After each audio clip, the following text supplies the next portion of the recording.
Straddling the equator, the islands of Sao Tome and Principe form a volcanic archipelago known as the islands in the middle of the world.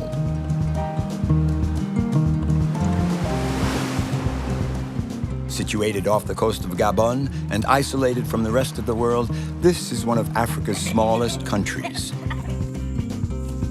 The population is a mix of the descendants of slaves and the original Portuguese colonists. In these unspoiled islands where nature is so generous, the inhabitants of Sao Tome and Principe enjoy a paradise of jungle, mountain, and ocean.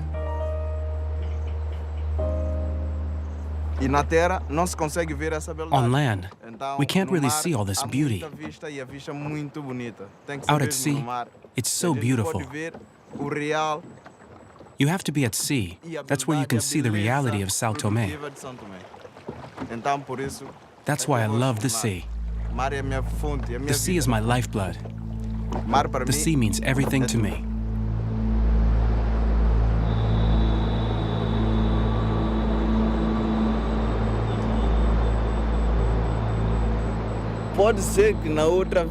Maybe I was sort of half dolphin, half turtle in a past life. Now, I've reincarnated as a man, whereas I used to be a turtle. Marcio has always felt this very close bond with the sea. So naturally, he has become the guardian of this vital, living element.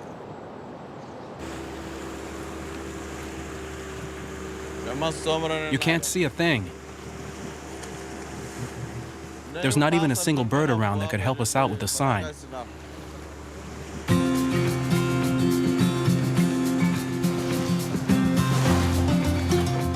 Marcio is heading out to meet some very special friends off the north coast of Sao Tome.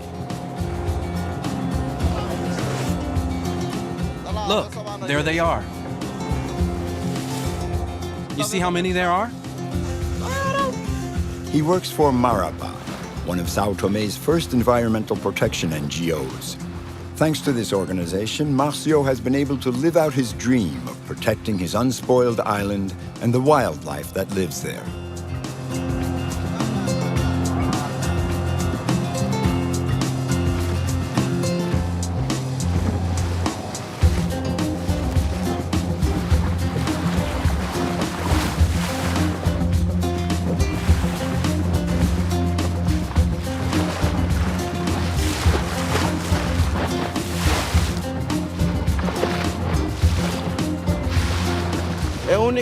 It's the only species of dolphin of Sao Tome. We see them almost every time we go out. Sometimes there's a school of 100, 150 dolphins, maybe 200, up to 300 dolphins. It's quite a large group. They're always jumping and frolicking to show off for us. They're happy. I think they're following a school of fish, in fact, because they're moving at a constant speed.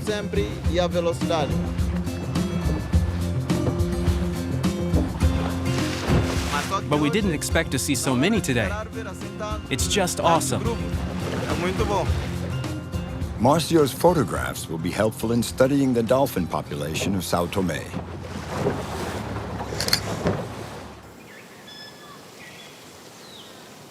Every day, the natural beauty of Sao Tome is an enchantment for Marcio and confirms him in his mission.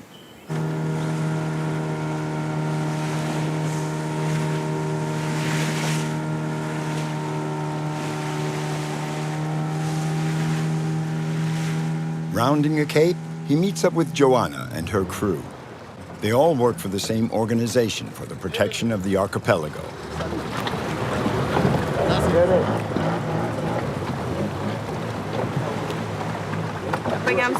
We found this girl floating on the surface. Do you think she'll make it?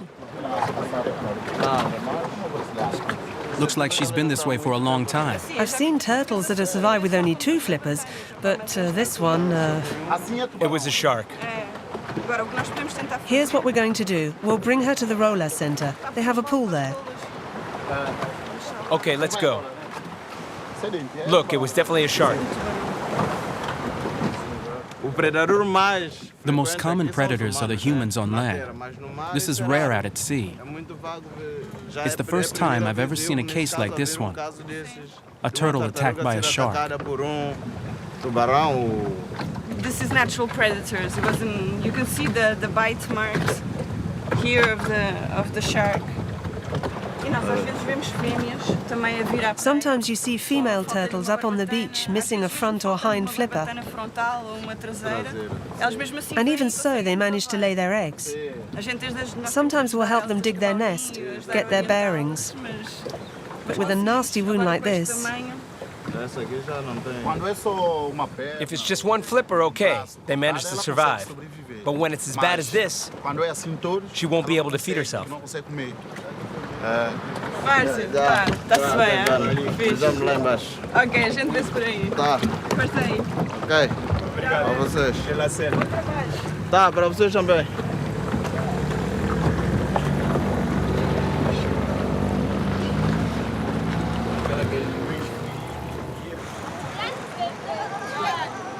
Right by the beaches where the turtles have been coming to nest for centuries is Porto Alegre, the main village of the island's south coast. The people of Sao Tome have always considered the ocean as an inexhaustible food supply. But times have changed, and Marcio is working to change this attitude.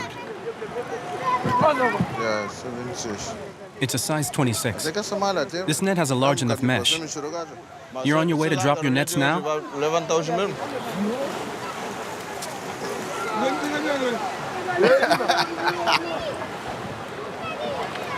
Aqui nessa vila, nós temos várias intervenções. We do a lot here in the village. Intervimos com os pescadores. We deal directly with the fishermen. Então, tocar sensibilizá-los para impedir. My job is to make them aware so that they stop considering turtles as fair game. A tartaruga como objetivo de pesca. Quando vão para pesca, tem que ser objetivo. When they go out fishing, they should be going for fish. Estão a precisar de Then if apoio, they need help, nós we'll give it to them. Tem problema no motor, We'll fix the motors. We have qualified personnel for that. We'll step in to solve problems and to help them develop their business.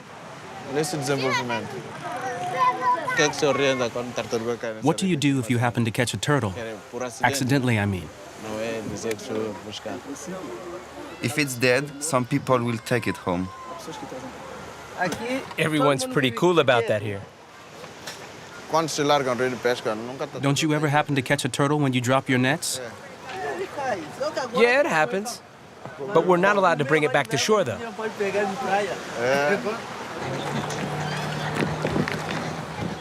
Marcio makes an effort to understand each person's problems, and he never preaches or lectures. He knows very well that it's the only way to get people to change.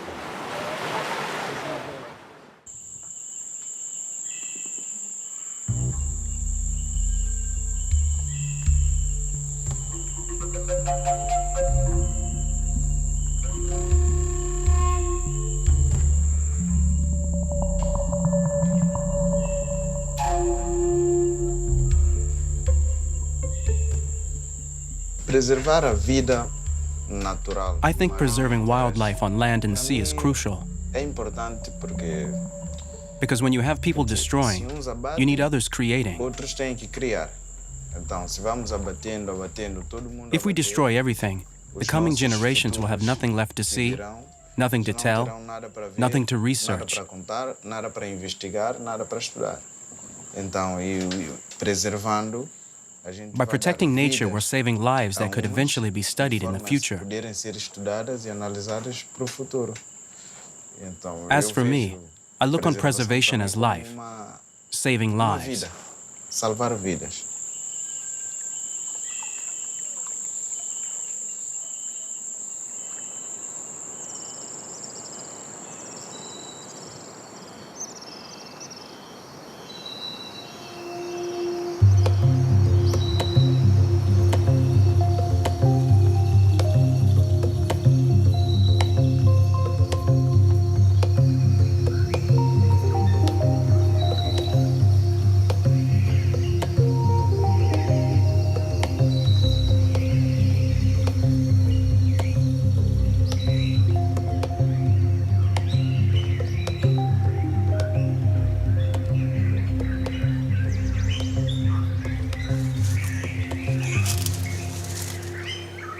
Fernando is the island's uncontested master at building the traditional pirogues. We have a tradition that you have to cut the tree according to the lunar cycle. When the moon is full, there's a parasite that attacks the wood, which reduces its lifespan. The best time to cut the tree is when the moon is in a transitory phase. Then the pirogue will last longer.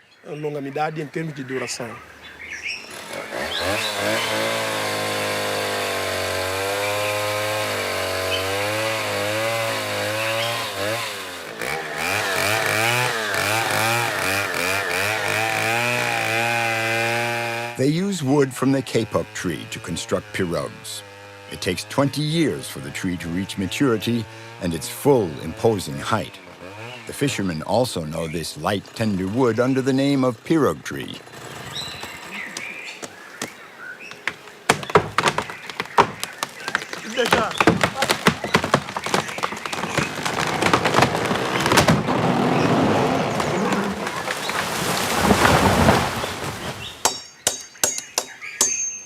From here to here, we'll make one pirogue.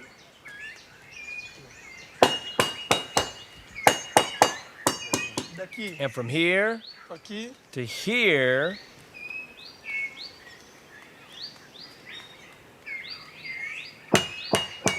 we'll make another.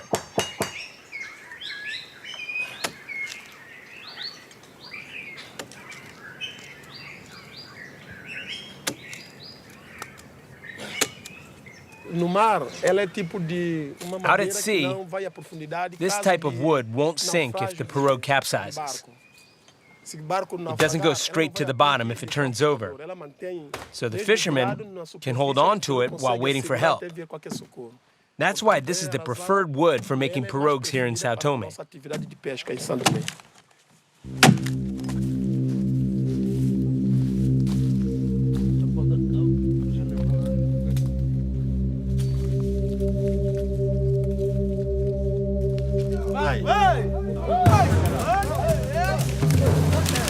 Due to the extreme lack of resources on these islands, everything has to be done by muscle power, and individual projects are carried out through a collective effort.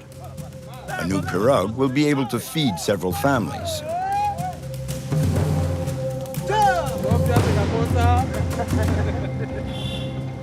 Marcio also has to face paradoxical situations when he pitches in on activities that go against his convictions. But he never compromises what he believes in: the preservation of this fragile ecosystem, even if it means clashing with ancestral traditions.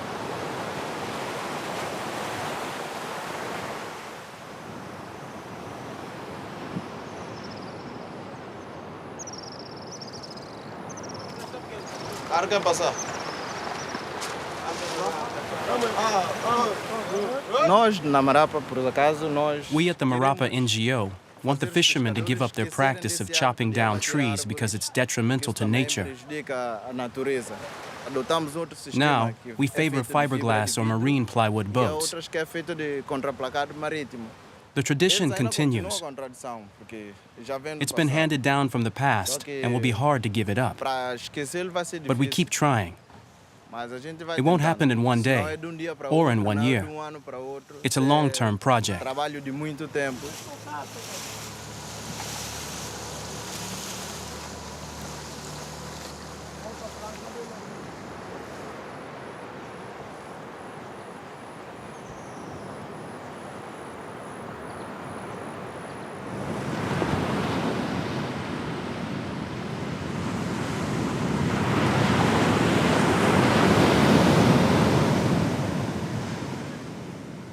Every night from September to April, dozens of sea turtles crawl up onto the beaches of the island's south coast.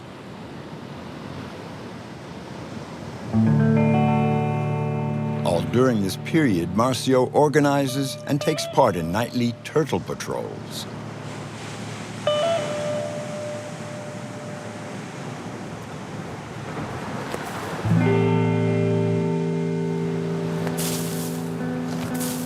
The turtles are very vulnerable, and dogs, birds, and crabs prey on their eggs.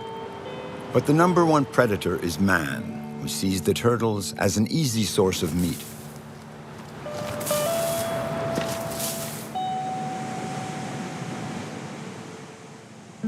With the backing of the authorities, who recently passed a protection law, Marcio and his organization are fighting these age-old customs. The situation is critical, for sea turtles are now in danger of extinction.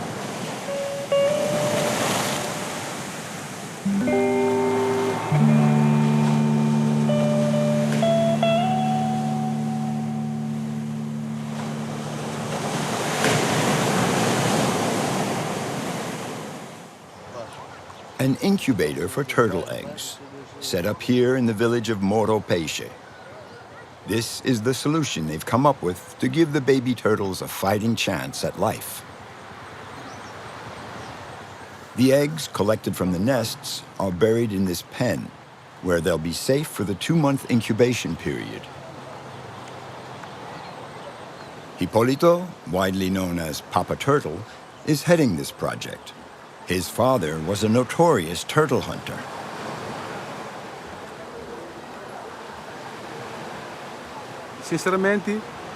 Honestly, don't know how many baby turtles I've released. I know it's been many, many, many babies. It's something I really enjoy doing. Something I've learned, and perhaps someday I'll exceed the number of turtles my father captured. He captured a lot, and now I've been doing this work for close to 20 years, and I think I've made up for the massacre my father carried out.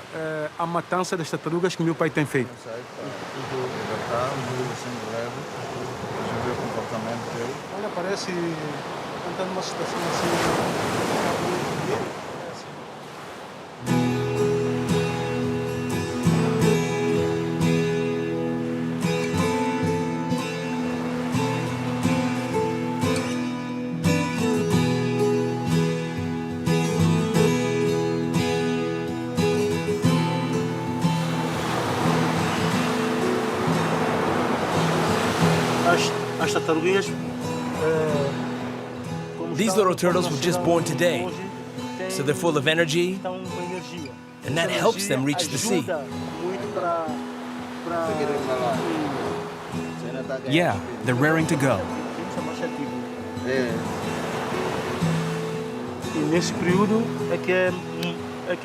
It's a good time to release the babies. Otherwise, the birds swoop down and pick them off.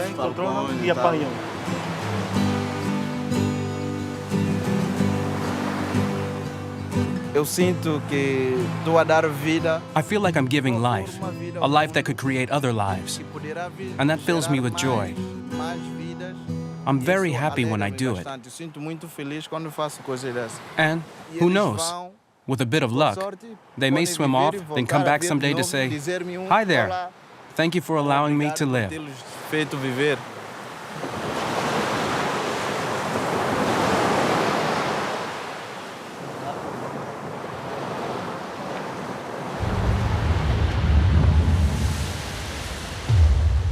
The ocean is not the only riches of Sao Tome.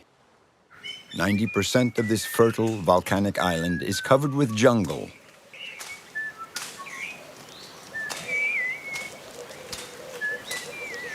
Diamantino is a farmer, and like most of the islanders, he has a patch of land for his own use in the middle of the forest. There he harvests the bean that is the symbol and pride of his country, cocoa.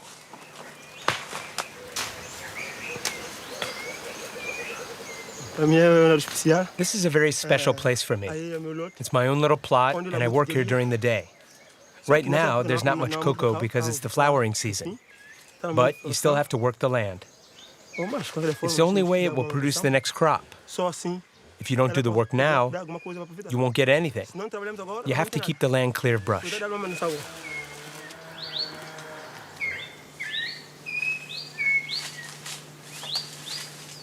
Diamantino works hard on his plantation.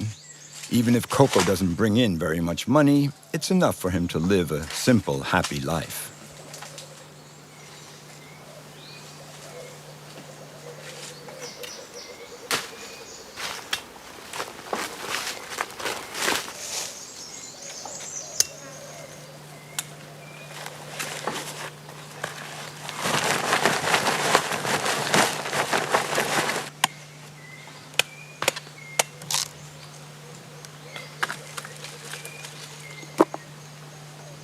This is top quality cocoa.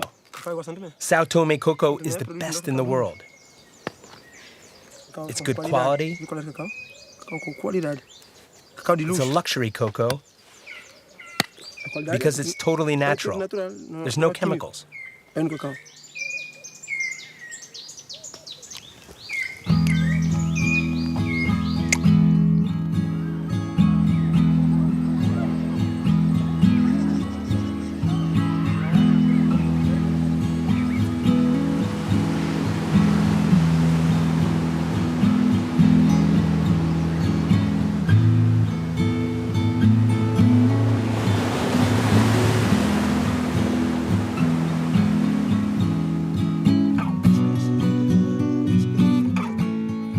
Once a week, Diamantino comes to Agua Ize, the country's oldest plantation, to sell his cocoa.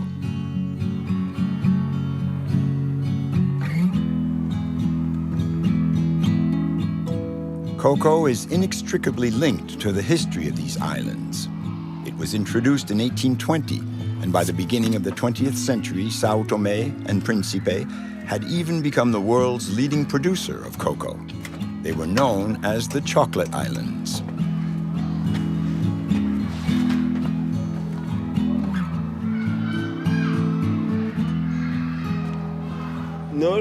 We don't make any chocolate here. The cocoa is exported, and they send us back chocolate bars.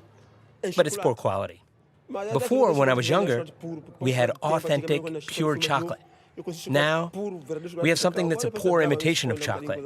It's edible, but like they say, if you don't have a dog, hunt with cats.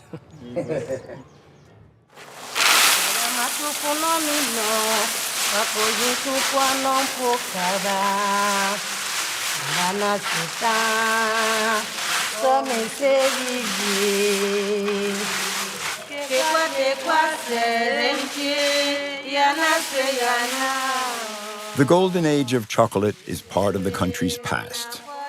Now, the local production is quite marginal compared to the world market, but it still makes up the lion's share of the revenue for this little bit of Africa.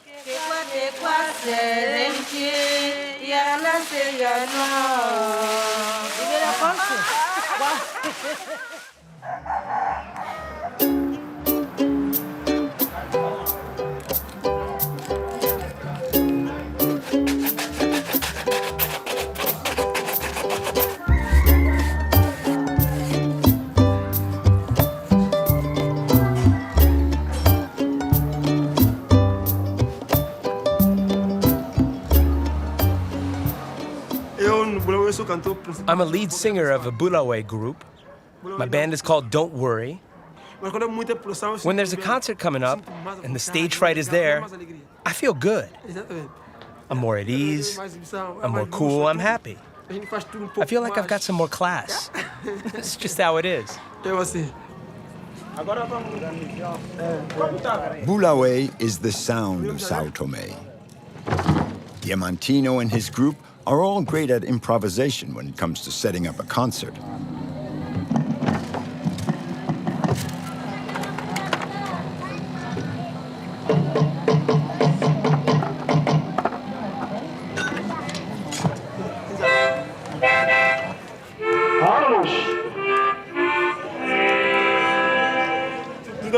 We've got everything pretty well organized, except for a few details we have to take care of.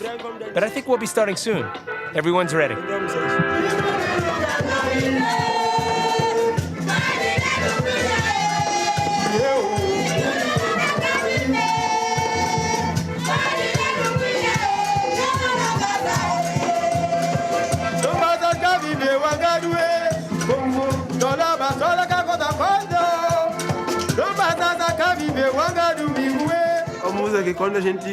When you hear this music, you just have to get up and dance. You feel the vibes, and you have to move.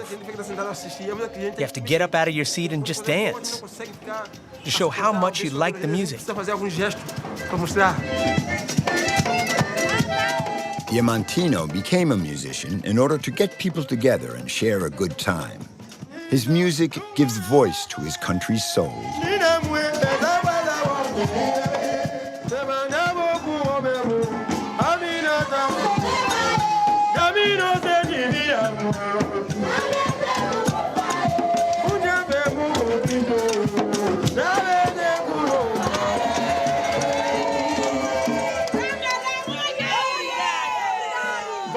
last number?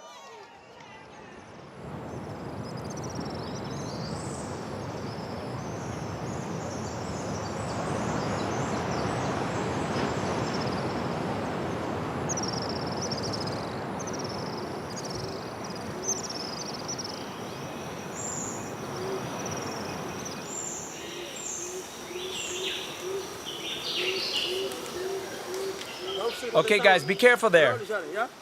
Don't get hurt. We're coming up to the falls. Okay, I'm going to carry you up there, and then I'm going to put you down, all right?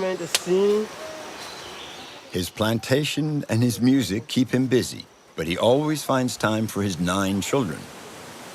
Diamantino, who's 39, has a sunny outlook on life and confidence in the future.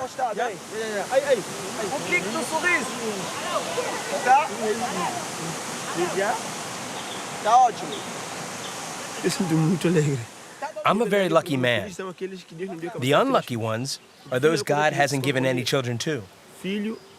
Money can't buy you children. There are a lot of people who are rich, but in fact, they have nothing. What will they leave behind? Just their money? Whereas I'll leave my children, and they will carry on after me. I love my work. I love my plantation, my everyday activities, my wives. I'm very content, very happy. Not everyone can say the same.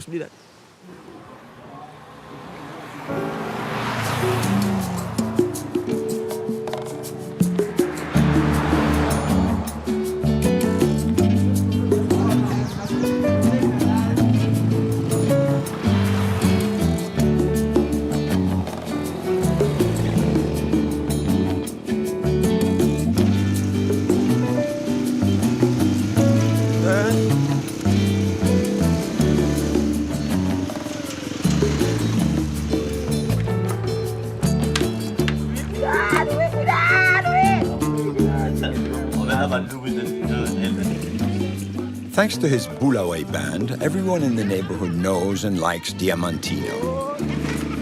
But he's also known for another talent. He is an actor in a traditional Chiloli theater troupe.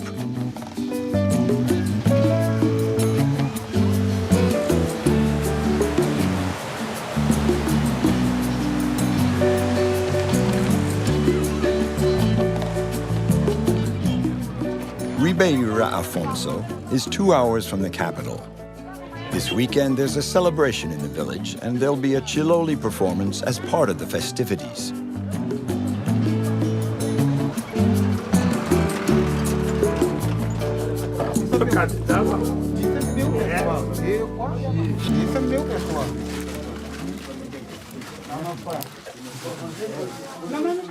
The actors use the school as their dressing room. One of the particularities of this type of theater is that all the roles are played by men.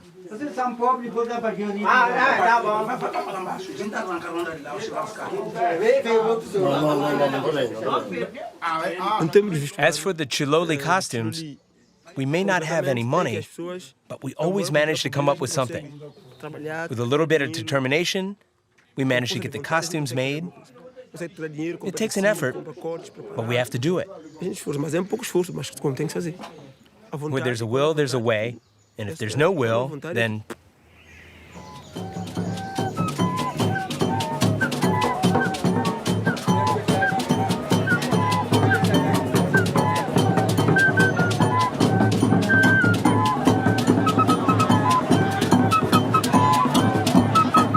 As always, the Chiloli kicks off with a parade to draw an audience. The actors already set up the stage on a street corner 2 hours before.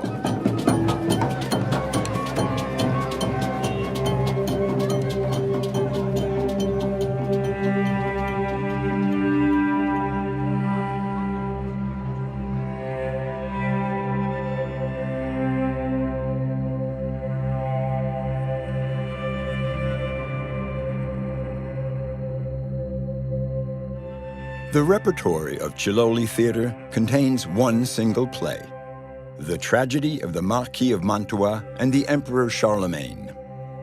Chiloli originated in the medieval chanson de geste, imported from Europe by the colonists.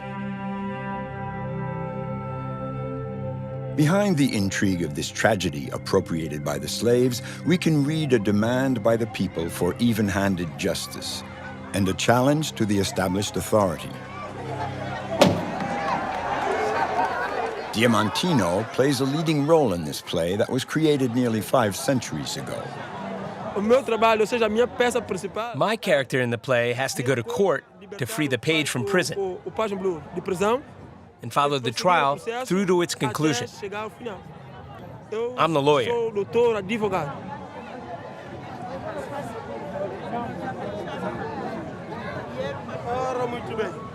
The one thing I want is to free the page. He came only to report on what he had seen in the forest. My honorable colleague. Man makes the law and the law makes man. If my colleague has to resort to lies, it obviously means that the page is innocent.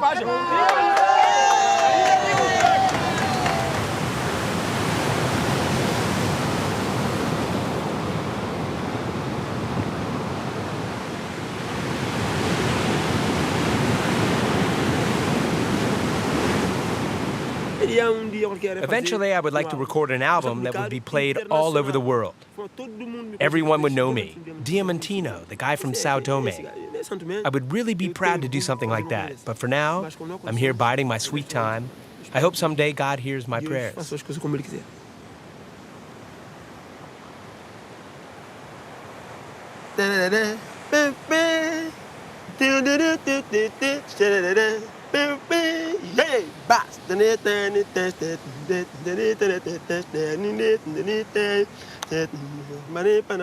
Meus irmãos, união e que união e que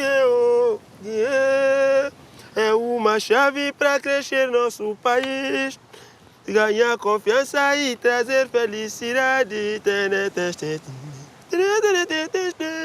Se tivermos reunidos, tudo pode resolver. Meus irmãos, com união, nossa terra mudará. If I had money, I'd like to leave someday to represent my country abroad. To show that even though this is a small country, it has brave men, capable men, able to sing, to create beauty, to do great things on a world-class level. São Tomé and Príncipe, terra linda,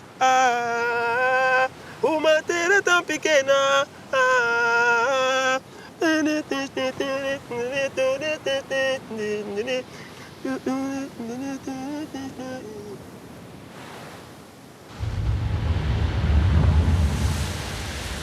The little island of Principe is 140 kilometers north of its big sister, Sao Tome.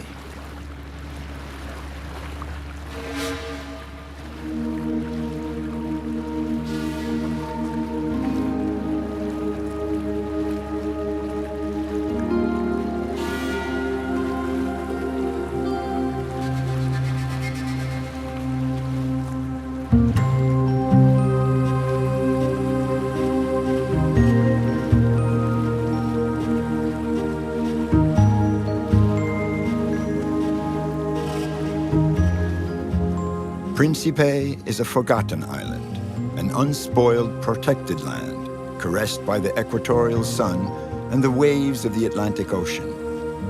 Shrouded by steamy banks of mist, the island is imbued with mystery.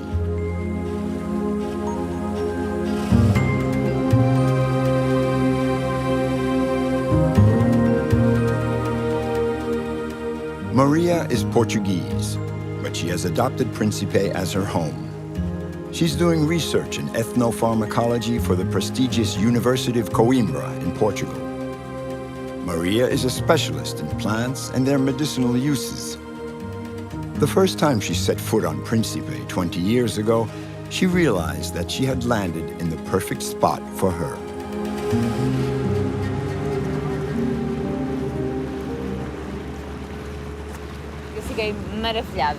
I was just overwhelmed. The green of the forest, the deep orange color of the earth, the sea, the sand, the beaches, the plants, the people, it's all wonderful. It's a real paradise, practically unspoiled, where there's so much to discover. A researcher's dream.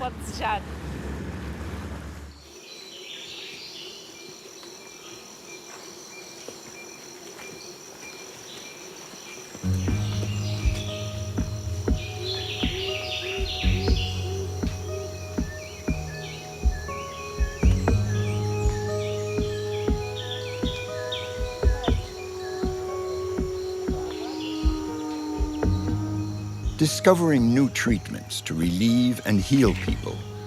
This is the goal of Maria's whole life and why she tirelessly hikes through the mountains of these islands.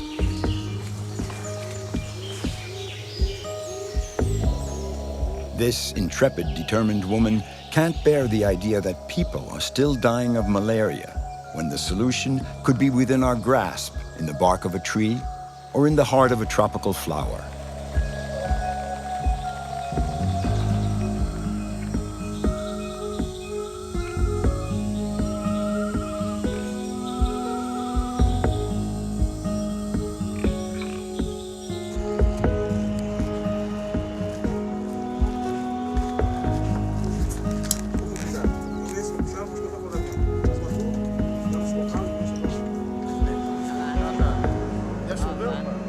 Maria has become very close to two traditional healers. Over the years, they've built up a relationship of mutual trust. Today, she's going to meet her friend, San Veronica, in Sao Tome to observe a consultation.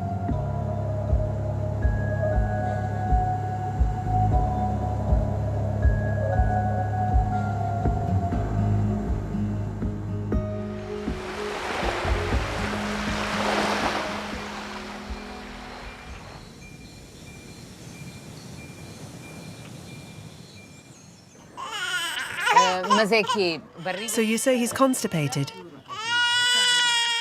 This morning's patient is a 7-month-old boy who has a serious growth problem. San Veronica and Sum Pontes are traditional healers and use only plants to treat their patients.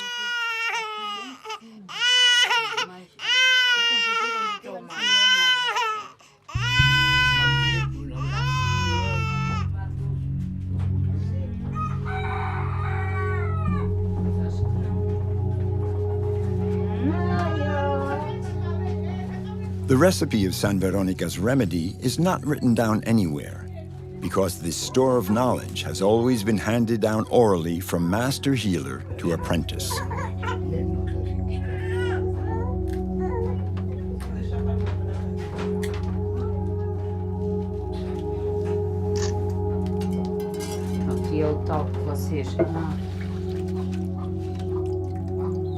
And now you boil it?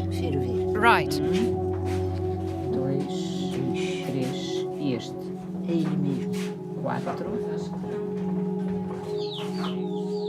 The two women are both plunged into their work. Maria's scientific rigor meshes with San Veronica's empirical process.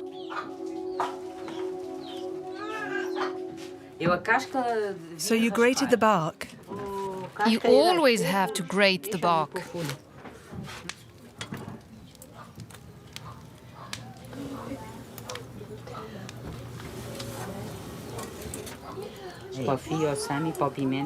The remedy is ready. Maria recaps the recipe. And a bit of water? Can I see how much? There's about a liter. I added a liter of water. And then what? These are my masters. San Veronica and Sum Pontes. I've known them for a long time, more than 20 years. They are my masters. Not only do they know so much, but they take such pleasure in teaching me. San Veronica has a lot of grandchildren, but none has learned anything from her yet. None of them. It's a shame.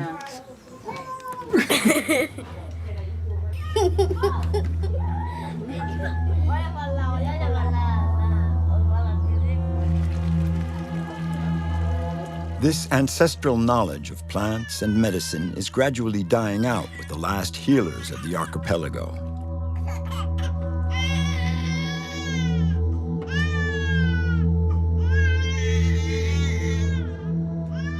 In the course of her research, Maria has proven scientifically that certain potions used by these healers obtain results identical to synthetic medications.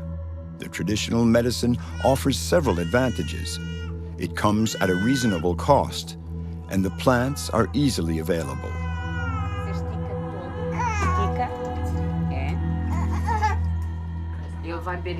Does he have to drink all of it? Observing them, I see that they work quite differently from me. Sometimes they'll forget to explain a step to me, because they do it every day. But when I watch them, I know as a pharmacologist that it's very important to strictly follow all the preparatory steps for the medication. And it's also different, because I note down all the details, the process, the quantities, all that makes the difference between a medication that is effective and one that's not.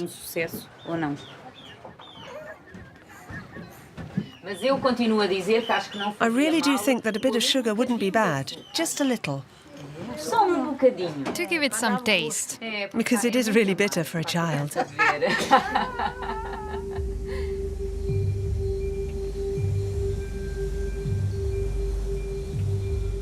Back on the island of Principe, Maria continues her investigations of these precious plants. The unmatched biodiversity here impassions this scientist fascinated by the secrets of medicinal plants.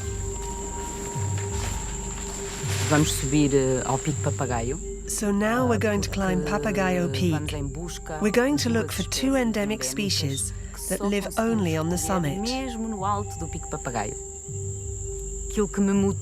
What drives me is discovering a new plant. A discovery that could be my contribution to science and humanity. Who knows?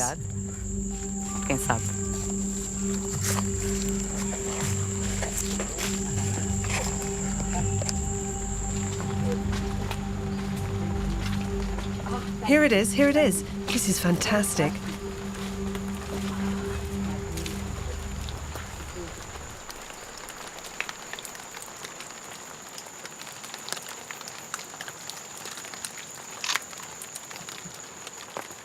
This species is endemic to Principe, and you only find it in this milieu. Here it's a very humid microclimate. This is what we came for.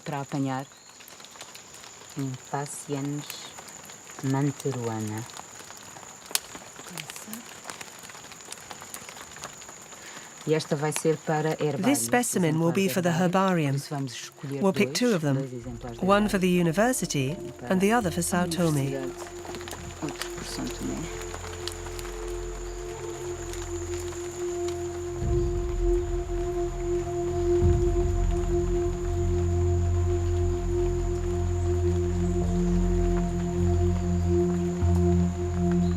Maria's work on tropical plants has become a reference in the field. She is one of the few scientists who are respected as much for their academic work as for the quality of their collecting in the field. Usually a pharmacologist like me works mostly in the lab. I'm lucky enough to do both. I think that I get even more pleasure from my work because I know how difficult it is to find the specimens and record the lore of the traditional healers and local guides. This information will give a direction to the laboratory work and facilitate our research.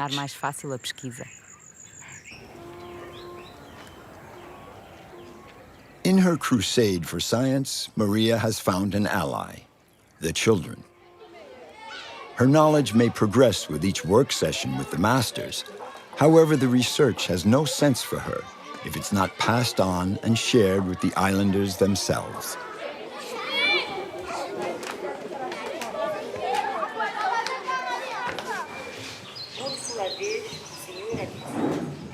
Maria has produced some short animated films with Principe school children, a playful way to make them aware of their country's riches.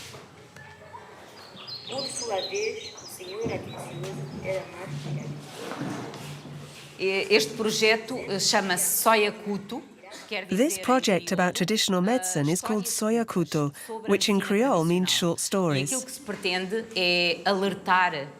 And that's what we're going to do, teach the children that we have to preserve the forest, which is a natural pharmacopoeia. The second important message is to make them all want to learn the secrets of traditional medicine from their elders, so that someday they may pass this powerful message on to their children. And if the forest dies, what will we lose? So much. The medicine, the wood, the fuel. We have to preserve the forest. Do you understand? So, children, like I said, I need lots of researchers to help me. Who wants to be a researcher? Okay, let's go and study nature.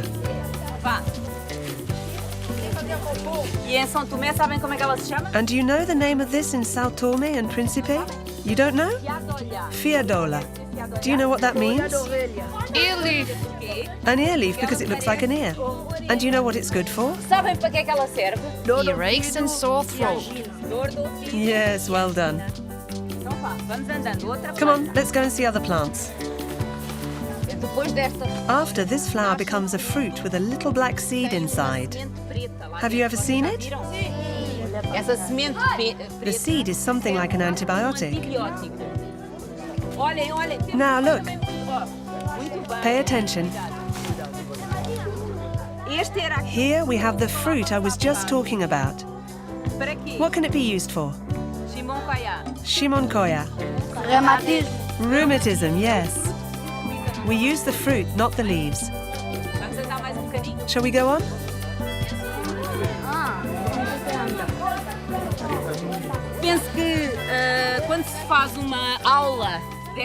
I think that when you give a class like this, right out in the field, the students are more apt to assimilate the material than in a theoretical presentation. So I really love doing it, because we're planting seeds for the future. When they grow up, they'll remember this information that the traditional healers and I transmitted to them. I hope the seeds take.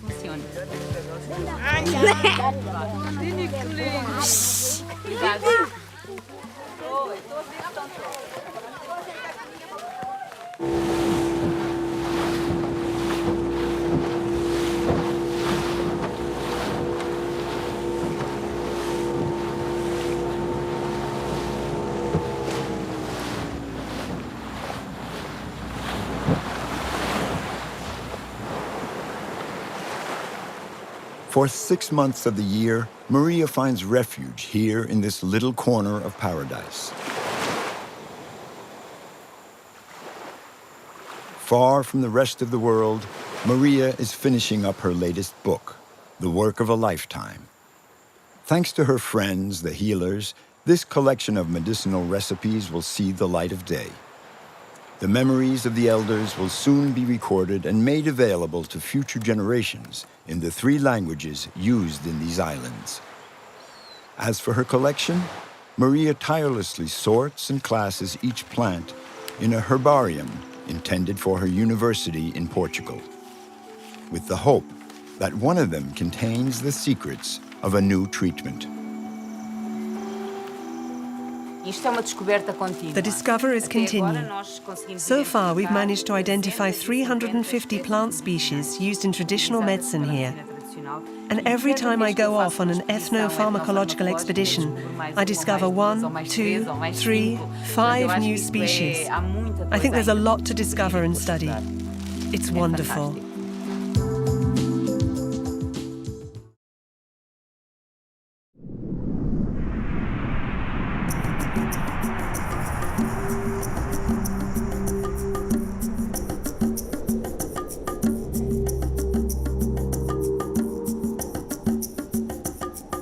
Madagascar. Located in the Indian Ocean and one of the world's largest islands, it is a land of stories and legends. It's also known as the Red Island because of the color of the earth. You'll be meeting Elise, a botany student. She has a fascination for her country's national tree, the baobab. The arid, hard-to-get-to territory in the south is where she carries out her research. Soloda is a Vezo, a group of nomadic coastal inhabitants. His village on a sandy spit of land jutting into the Mozambique Channel is completely isolated. He spent a few years away from his family, but his love of the sea drew him back. Gilles, a Frenchman, has been here for more than 20 years. An ardent nature lover, he has made his home in the foothills of the island's most beautiful mountains and has decided to reforest the valley where he lives. Jean Giono's book, The Man Who Planted Trees, really impressed me. I'd like these people to remember me as the man who planted trees.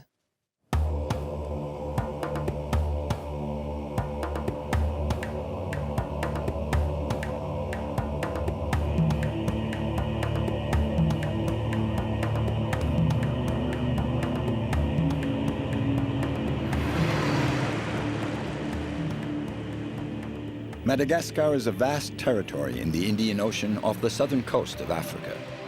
This land of beliefs and mystery, the fifth largest island on Earth, offers a great diversity of landscapes and cultures.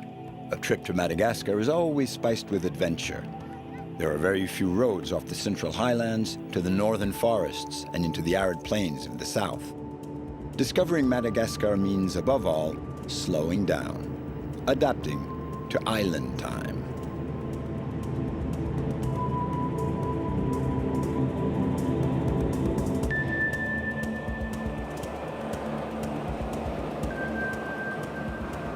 The National Highway 7 is the only route into the south.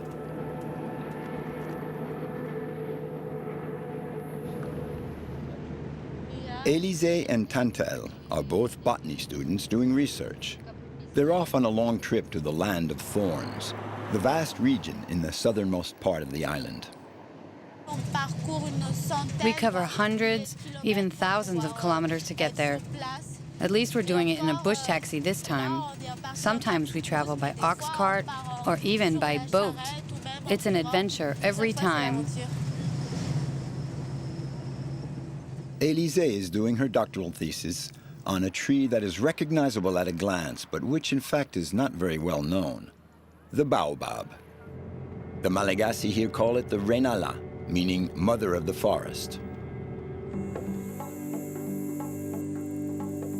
The baobab is the object of many traditional beliefs about mother and child.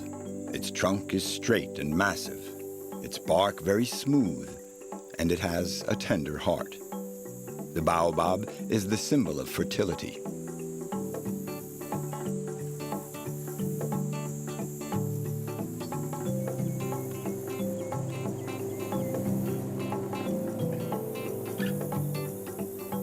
The baobab really has an odd look, and in fact they often say that it was planted upside down, as if its branches were trying to take root in the sky.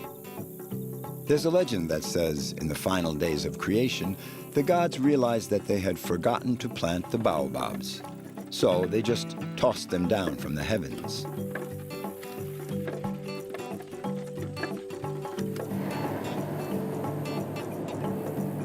The two young botanists still have hundreds of kilometers to cover. They are looking for flowering baobabs, for the research is focused on the reproductive cycle of a particular species found only in the southern part of the island.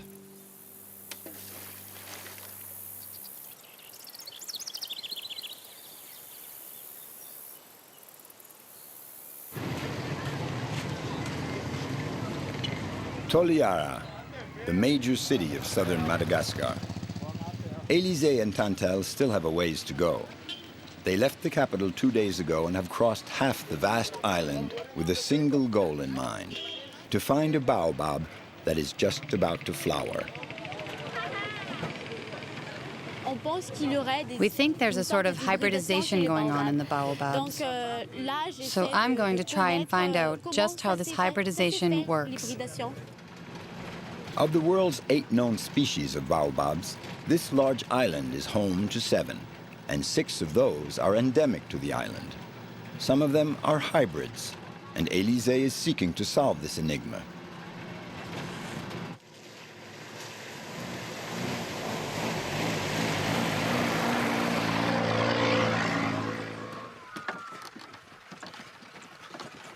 After the bush taxi, they continue their trip south with a zebu cart into the Mahafali Plateau, a poor, arid region.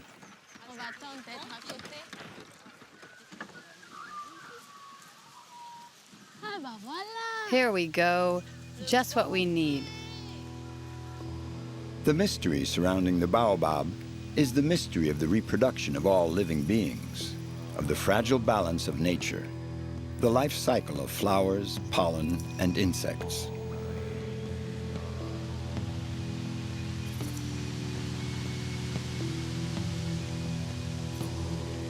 The baobab flower, an ephemeral bloom, resembles a wild orchid. It only blossoms once in the tree's lifetime for a few days, and only during the hot summer nights.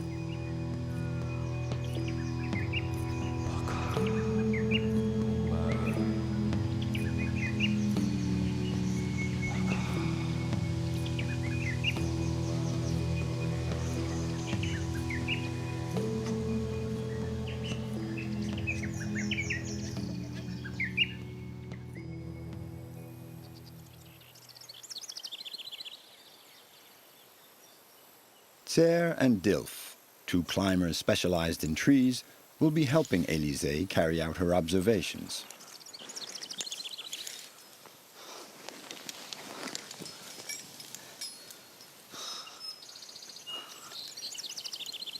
Now it's Élysée's turn to tackle the baobab. She has spotted flower buds that might bloom at nightfall about 15 meters up in the tree.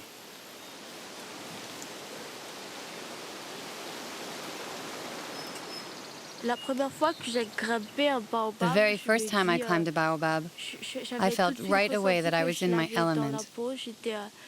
I was at home in the tree. I felt good climbing.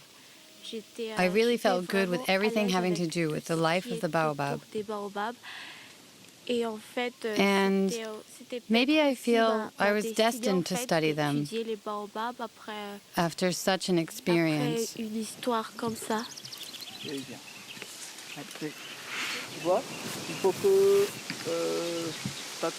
Look, the cord and the knots have to be taut all the time. And as you go up, this is how you feed yourself slack, okay? Élysée, acrobat and botanist, now has to get familiar with her treetop laboratory. She's hoping to observe the flower blooming when evening comes, and to spy on some insects she suspects of being the pollinators of these majestic trees.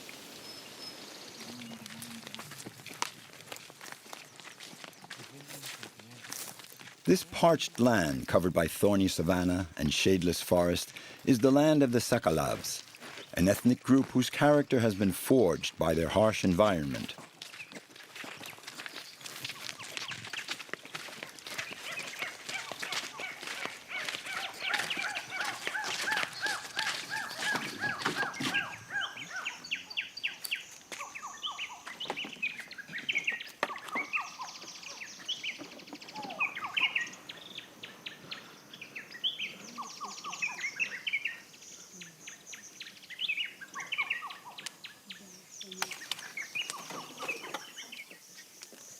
Twice a day, Dimbriza and his family have to come into this forest, home to many lemurs. Dimbriza comes to collect nature's gift. This is his only riches, a baobab that he has transformed into a water reservoir, a baobab cistern.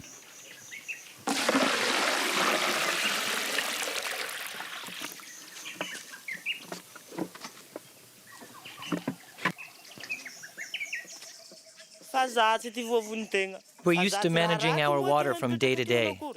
The baobab is the cornerstone of our life, but its wood is useless. You can't do anything with it. We don't eat much meat. We're not allowed to kill the zebu. We don't grow manioc. All we have, in fact, is the baobab. It's my life. It's a mother to me.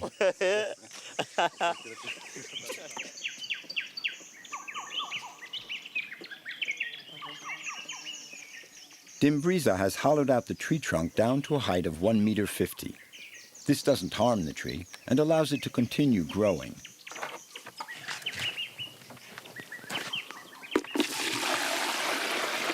After each rain, Dimbriza's family collects the rainwater from the ground and stores it in the baobab, a necessary reservoir to make it through the severe shortages of the dry season.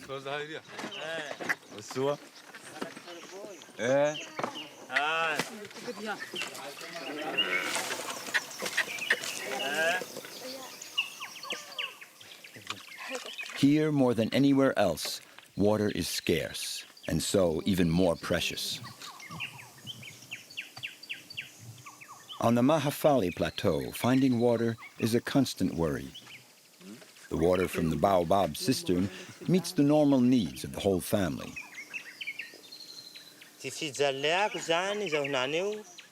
This baobab takes the place of the zebu. It takes the place of a cart, of the goats that I don't have. It's my only treasure. That's why I take such good care of it. If the baobab dies, well, I disappear and my family along with me.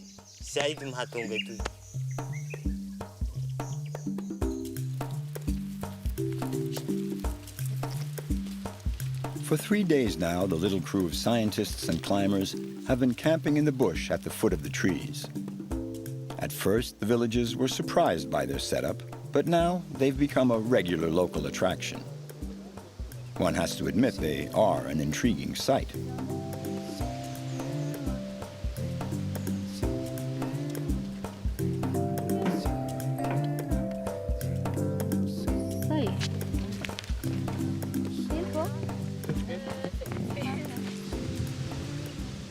Every evening, the group from Tananarivo attracts more locals, curious to learn more about these strange experiments being carried out at nightfall.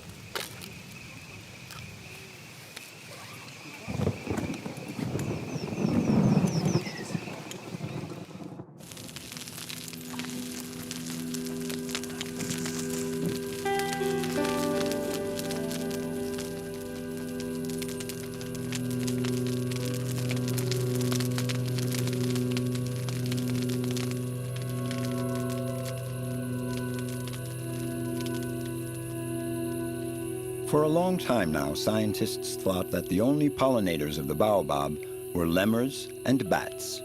Only recently have botanists discovered the vital role played by a certain insect, the sphinx moth.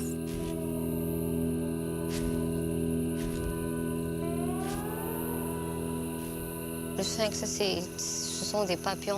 sphinx moth is probably one of the insects that pollinate the baobab. We recently discovered that it is maybe the tree's main pollinator. Since it is a moth, it can easily carry pollen from one flower to another.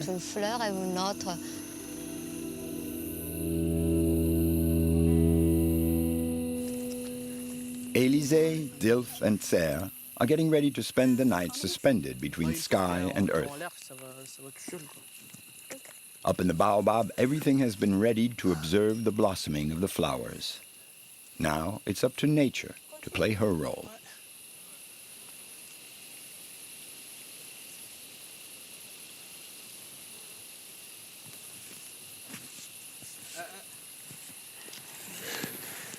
Je te laisse passer dans la fourche d'abord, parce qu'on ne pourra pas entrer nous deux direct. D'accord. It's really a whole expedition just getting to the tree at exactly the right time. But maybe that's exactly why I like this work. This phenomenon is very hard to observe. You have to work at it. And maybe that's what I find important in what I'm doing.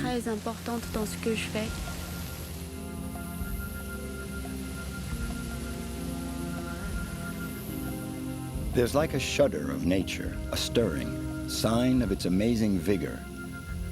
And in a few minutes, the flower transforms and opens to the world. This is a magical and fleeting moment.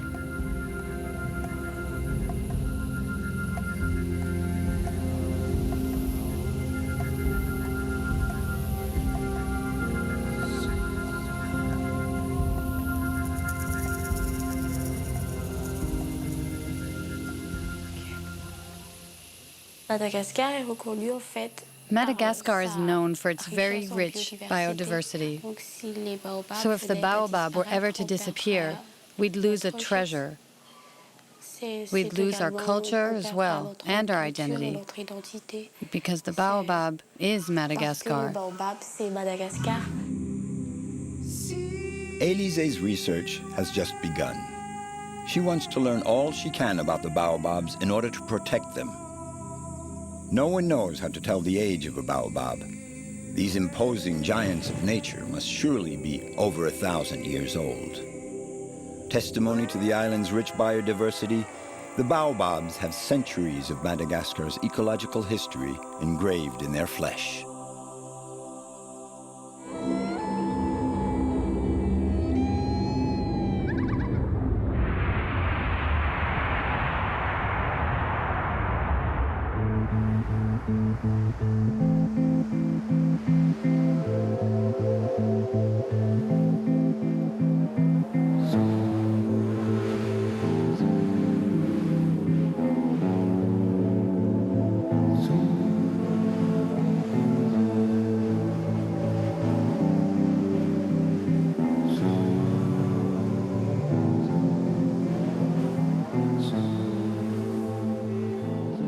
Sarodrano, the end of the world.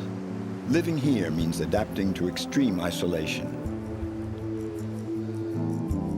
In Malagasy, Sarodrano has two meanings: difficult waters and land surrounded by water. It is in fact both.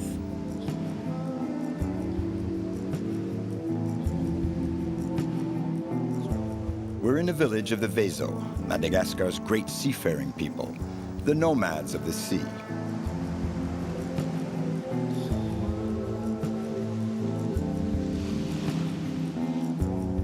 The Vezo live all along the southwest coast of Madagascar, a region parched by the heat and regularly lashed by cyclones.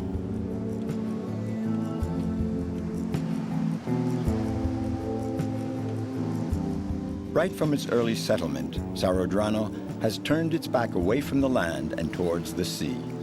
The village is located on a spit of sand that juts out into the Mozambique Channel. So the best way to get there is on foot or by the sea, which can sometimes be risky. The fishermen's outriggers are practically the only craft that dare venture across the coral reefs that ring the lagoon.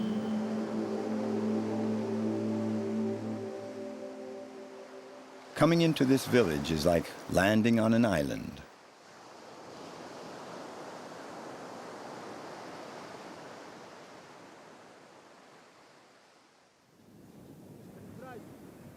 Soloda is a native son of Sarodrano, native son of the wind and sea.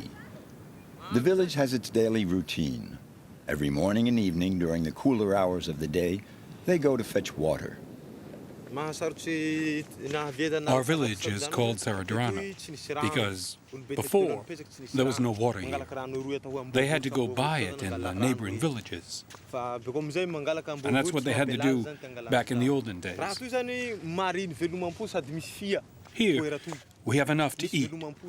We raise a few animals, and the water we need is not all that far away.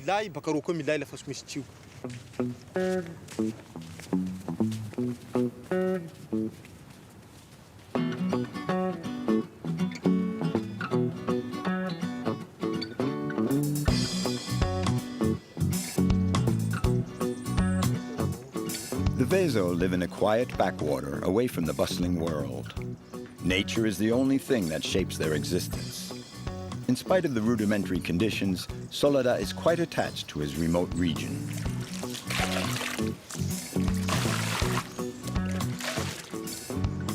A few years ago, Soledad decided to come back to live where he was born. Before that, he had to leave his village in order to help out his family. He joined the Malagasy army. But the strict military life is a far cry from how these free men live. After years in uniform, he became a merchant, traveling the country to buy and sell rice. Again, not the ideal situation for him. So Soledad came back to Sarodrano to start a family.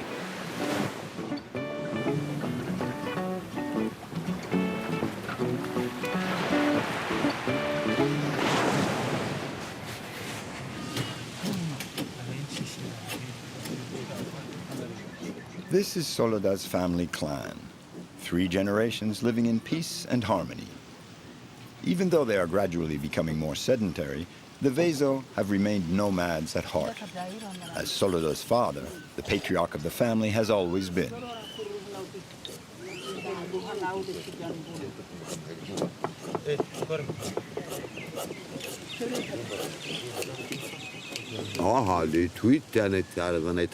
It wasn't mere chance that brought us here.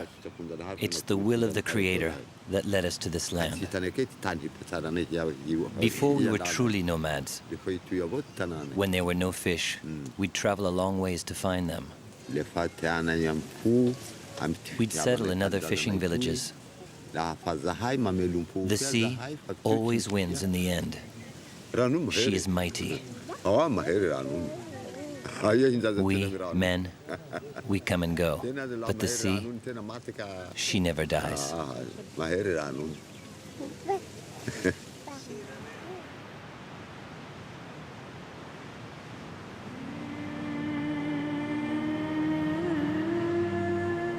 In the Vezo tradition, there is a single god of the sea. He is all-powerful over the environment. He protects all those who travel on the water. The cliffs that dominate the village are a sacred site, the final resting place of the souls of the ancestors.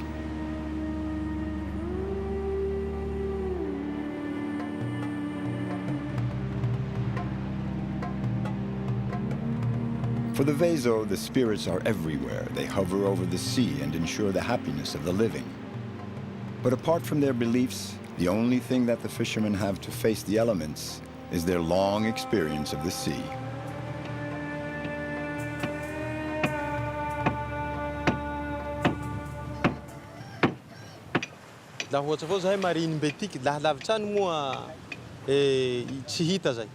When there's a shipwreck, well, the whole village heads out in the boats to help.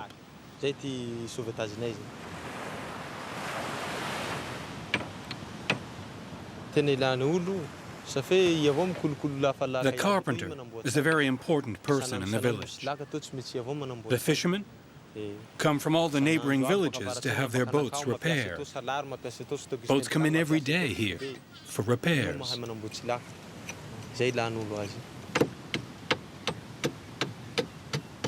The lacas, the Vezo outrigger canoes, are surely identical to those used by their ancestors when they migrated here from Asia. The techniques used for constructing the lacas are a distillation of all these fishermen's sailing sense, the end product of an intuitive knowledge of the sea.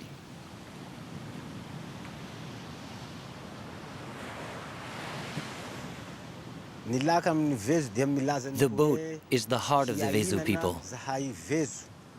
A Vezo without his canoe is simply not a Vezo. He's just a vagabond. We use it to travel, to hunt octopus, to earn our living. The canoe is to the Vezo what the car is to foreigners.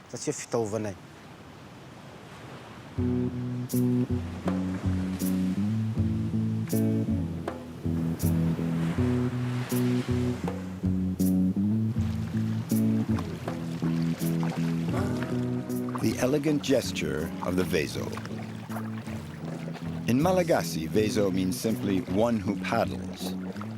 They claim they are not an ethnic group or tribe. Being Vezo is a culture, a state of mind. It's a way of living from day to day, to the rhythm of the tides and the passing seasons. The sea is the only means of subsistence for these mariners of southern Madagascar.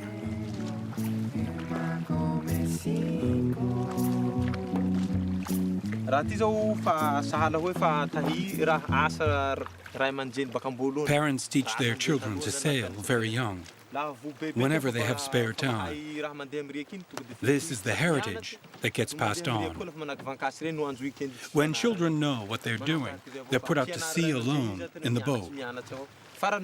Me too.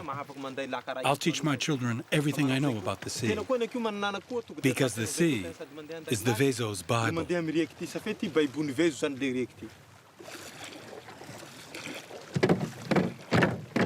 Soledad has been fishing since he was 6.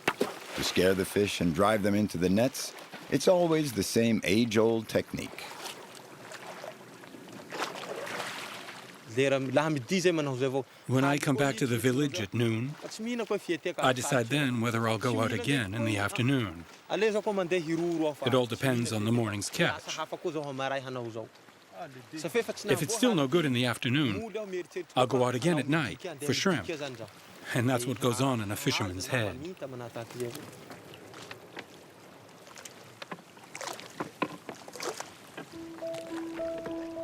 Sailing, fishing, living on the water. In the end, Soledad yielded to the call of his destiny.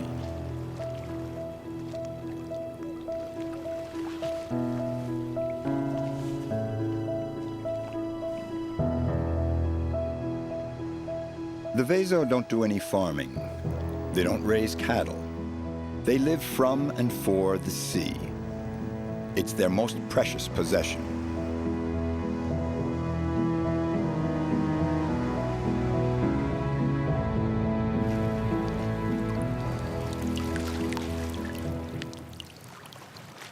They never work the land, but why not farm the sea? With funding from an NGO, Soledad and some other fishermen have set up a seaweed farm. They're hoping to sell their crop abroad to the cosmetics and food industries.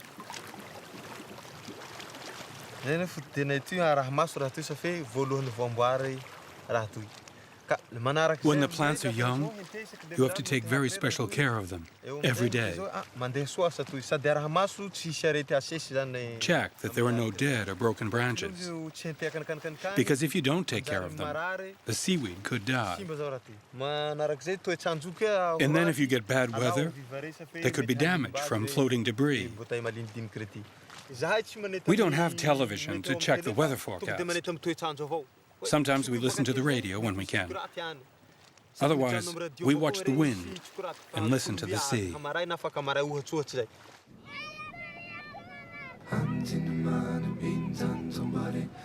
This is the very beginning of an experiment that could mark a turning point in these people's lives.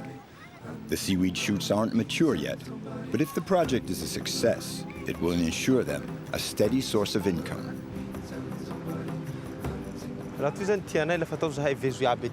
There's nothing here.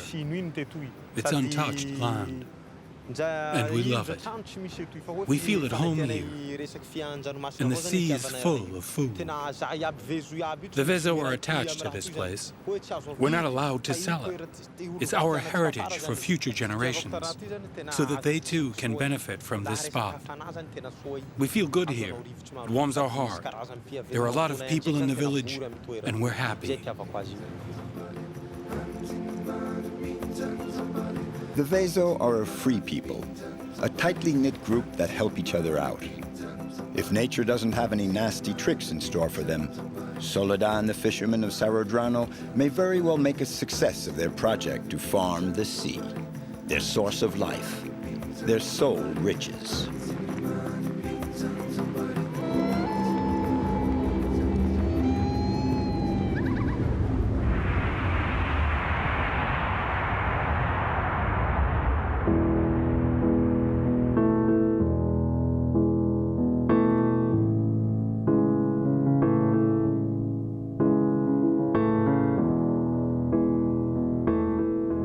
highlands in the center of Madagascar is a region where life follows the rhythm of the rice harvests. This plant, originally from Asia, is the staple food and part of the common heritage of all the Malagasy. It's the symbol of life. Rice and rice paddies also have a sacred significance for many Malagasy. At the frontier of the Central Highlands is another region, a mountainous lands inhabited by spirits, a land of peasants marked by the marriage of sky and granite. The Tsaranoro Valley is not all that far from civilization, yet it has long remained cut off, as if the world had forgotten this land where the mountains reach up into the skies.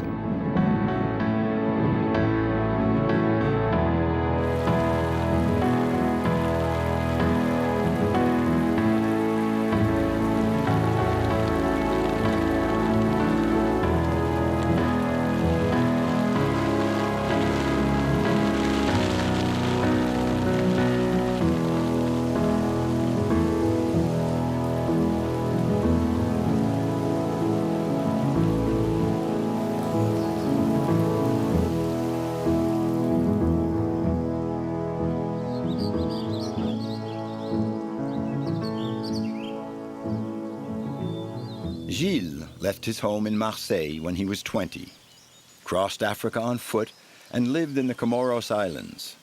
Then in the late 1980s, he discovered Madagascar and the Tsaranoro, this quiet valley isolated from the rest of the world. When we first came, we needed the four-wheel drive to get to the nearest large village, which is 10 kilometers away from the paved road. Then we had to continue on foot. There was no trail anymore. It was abandoned about 50 years back. There weren't even any ox carts in the valley. People only got around on foot, and the same went for us. I spent a good part of my life in the mountains. I grew up in Briançon in the high Alps in France, and I love the mountains. I've done a lot of cross-country skiing, climbing, kayak, some deltaplane. When I landed here, it was completely virgin territory. I think any climber would find this a paradise.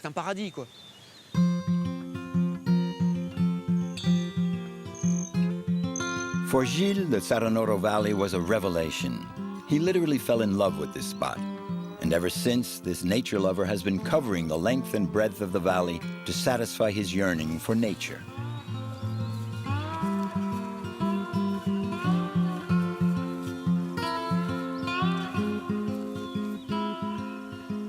The valley is home to many herds of zebu, the peasants' only riches.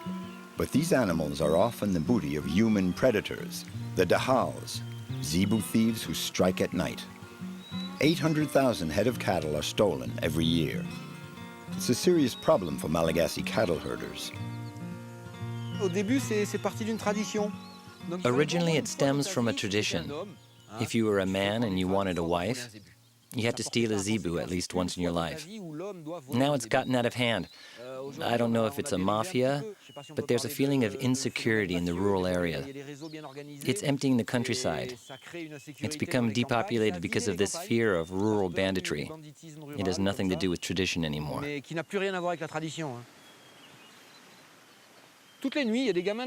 Every night there are children from the valley who come sleep up here.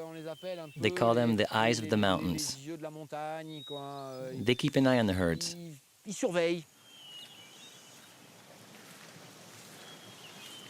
Following in Gilles' footsteps, we discover the valley, its history, and its scars. Wow, il se creuse celui-là. This is a lavac, an open gash caused by erosion. Mountain runoff that has been channeled to irrigate the rice paddies in the valleys gouges deep ravines in the earth. These gaping wounds scarring these bald hills are the grim consequence of deforestation. Nature is generous in Madagascar, but if we throw things too far out of balance, there will be negative consequences. Nature has her own defense mechanisms, but this is too much for her to handle. There's digging, erosion, and it's hard to undo. Phenomena like this are hard to control.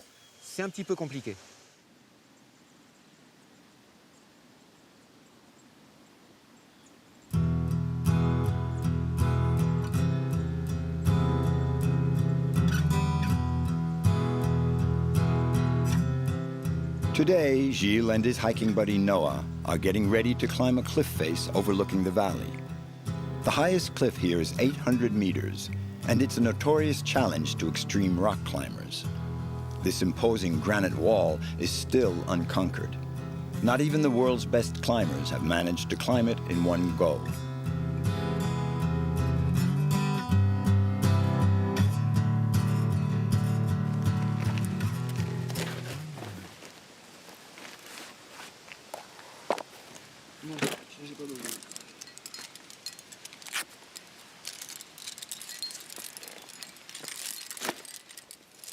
Gilles and Noah don't take themselves for champion climbers. They opened and equipped a much easier climbing route.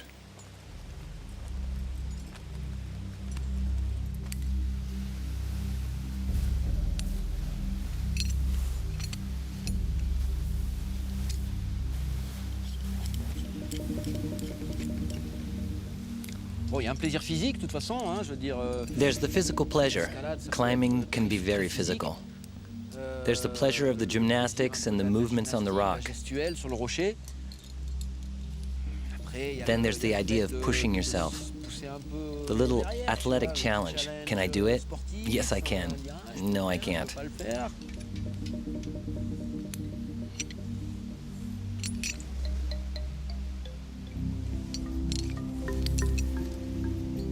It's really, really something. It's such a privilege.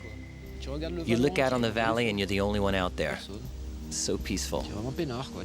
You're so far removed from civilization.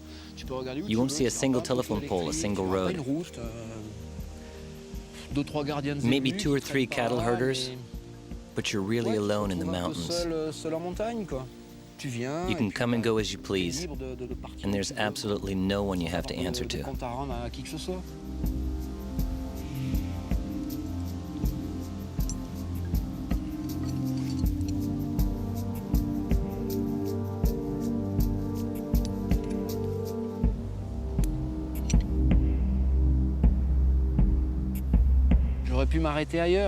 I could have settled down anywhere, but this valley was love at first sight. There's no rational explanation. Some places on Earth, you just feel wow. You get this vibration. It really hit me here. I said to myself, that's it. I found my paradise. I'd wandered a lot, and here I thought, really, this is perfect.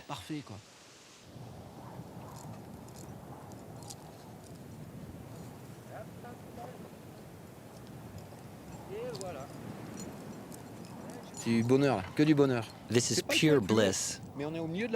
When you look around 360 degrees, it's really breathtaking. You have all the mountains from the Andringitra to the Bobby Peak, which is the country's second highest summit. There's the Saranaro behind us, an incredible sheer cliff 800 meters high. It's really a spectacular landscape. One of a kind.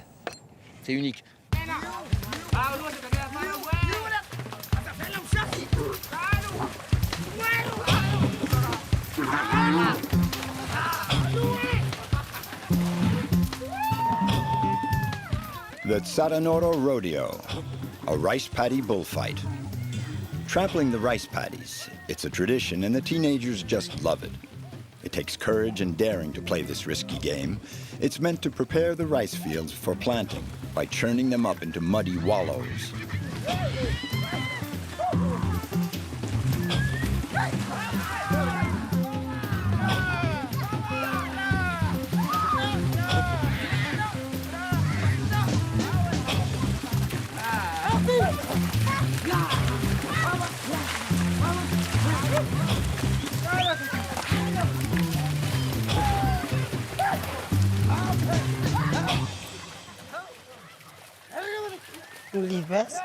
You can never tell when an accident might happen.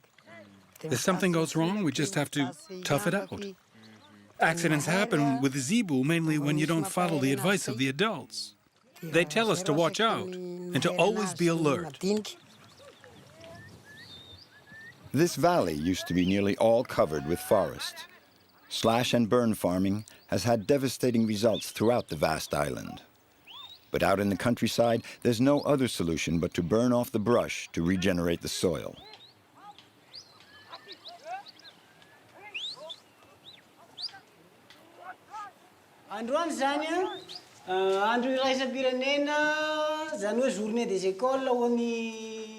Today is Madagascar's National School Day, a special day for school children.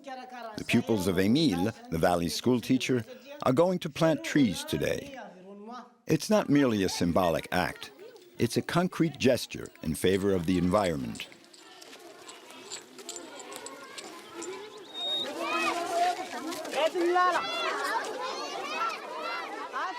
To get the seedlings, they head for Gilles' nursery. This Frenchman has been doggedly replanting the valley. For him, it's a way to connect with the villagers and the mountains where he has chosen to live.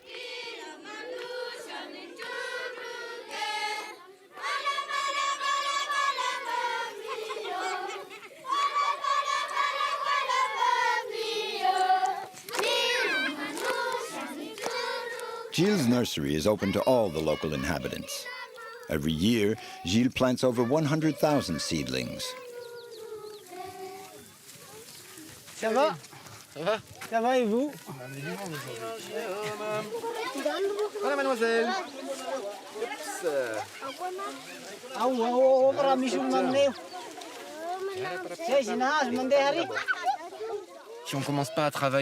We simply work with the kids.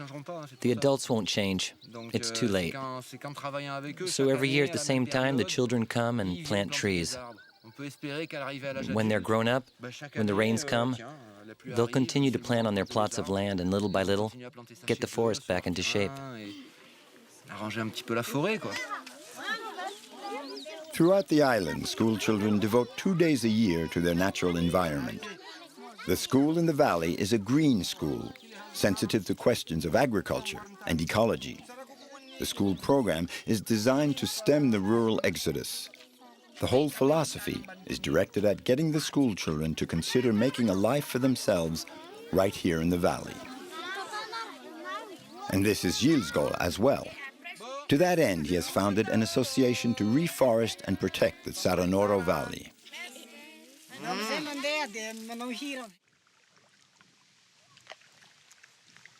A forest doesn't sprout up overnight. Gilles has set up a nursery of eucalyptus, a rapid growth tree that will meet the villagers' needs in wood. Year by year, Gilles' work is bearing fruit. This is the new forest of Volumaka, the little village back there. The villagers did that. We planted 3,000 trees on a few acres of land. These saplings were planted 12, 13 months ago. And now in a few years, the villagers will be able to use the wood. Like that older stand of trees we planted 12 years ago. If we hope to reforest the mountains, the people have to be able to meet their needs in wood. We can't demand that they stop cutting wood just because cutting wood is bad. We must replace the wood they're not allowed to cut.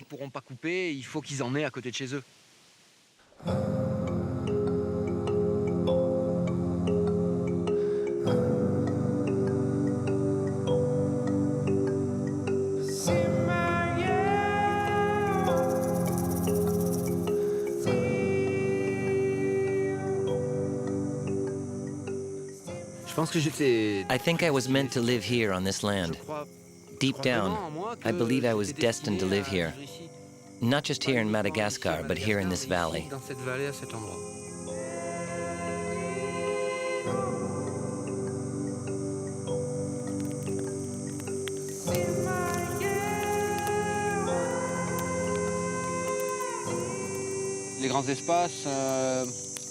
These wide open spaces, this virgin wilderness, have a certain grandeur. Here you sometimes find yourself very, very far from the modern world. That's what wide open spaces mean to me. Not just some kind of a well-manicured park. Just the opposite, a vast territory, terribly empty. When you come right down to it, the population is very sparse on this land. I mean on the island of Madagascar. You realize that you can live with very little here. And you meet people who, whatever may happen to them, they're always ready to laugh from morning to night. They have nothing, a clump of straw, a little machete, but they're happy.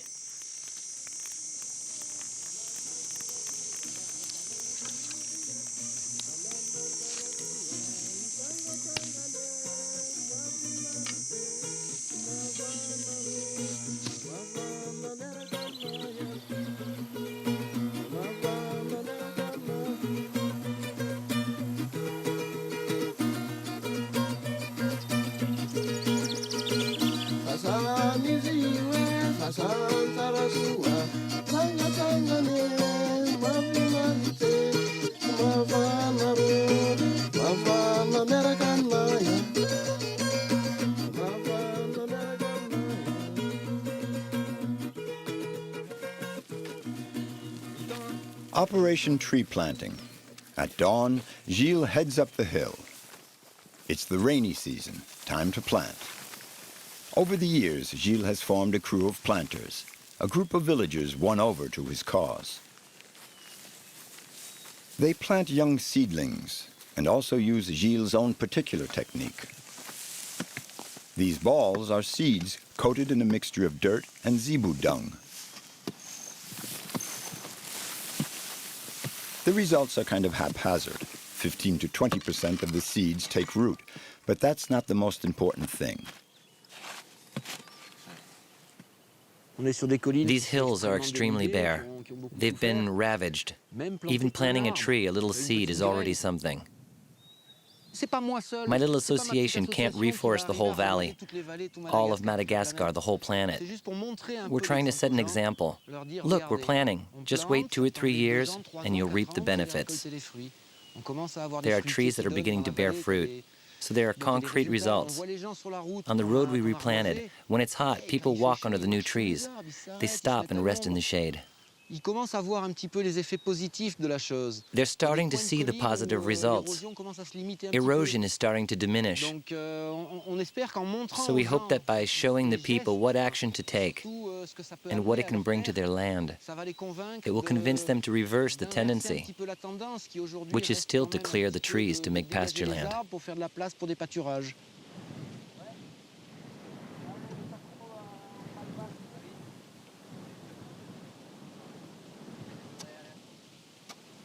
C'est un endroit un peu particulier.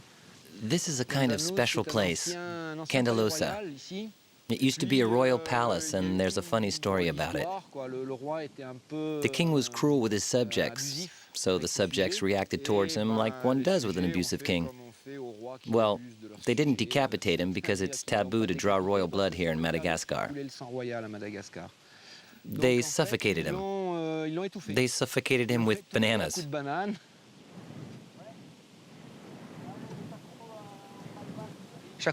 Every time I come up here, I get a kind of weird feeling. It's my Malagasy side coming out. I'm starting to be influenced by the irrational local beliefs. You can't live here without assimilating a bit of the mysticism, the magic. You just can't. It's an integral part of life in Madagascar.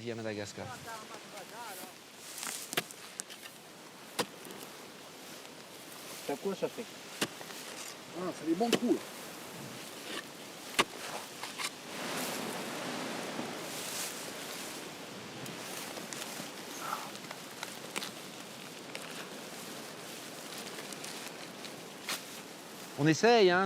It's not easy. It takes 2 hours to hike up, so there's no way to bring water here. We have to give the trees the best conditions to start with, and then we wait and see.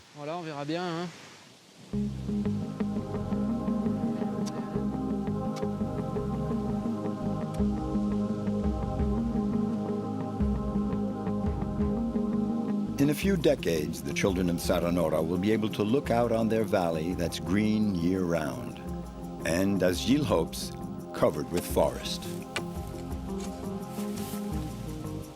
They will remember that their ancestors once crossed paths with an eccentric Frenchman who loved trees. Jean Giono's book, The Man Who Planted Trees, really impressed me. The story of a shepherd who planted thousands of trees and reconstituted a whole forest. Even the authorities were surprised.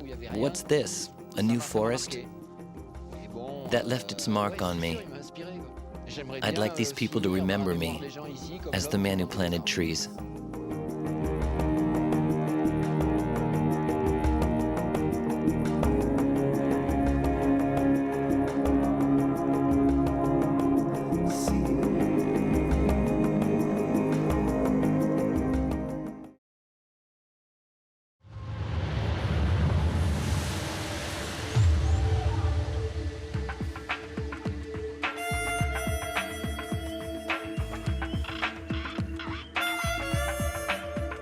What if the Garden of Eden really existed somewhere on Earth?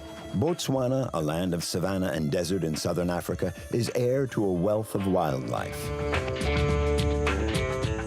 The region of the Kalahari covers almost the entire country and is a sanctuary for wild animals. From the desert sands to the oasis of a lush delta, the Okavango is the river that never reaches the ocean. It vanishes into the sands of the Kalahari. Botswana, with its 2 million inhabitants, has managed to preserve its magnificent wildlife. This is a safe haven for elephants. You can't find a more beautiful sight than this, hey? This is paradise. Someday, Botswana may be their last refuge.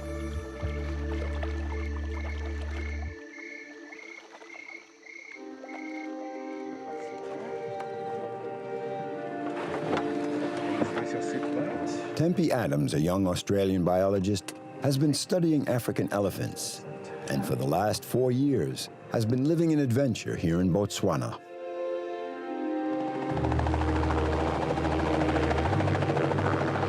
Tempe prefers roughing it in the splendor of the bush to the comforts of a laboratory in Sydney.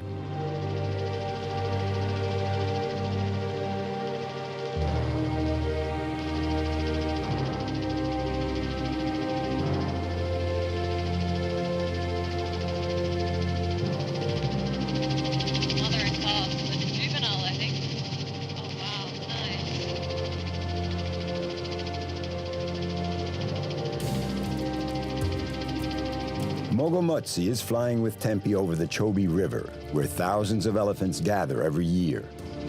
The helicopter allows them to spot the herds that are beginning to move into the northern part of the country.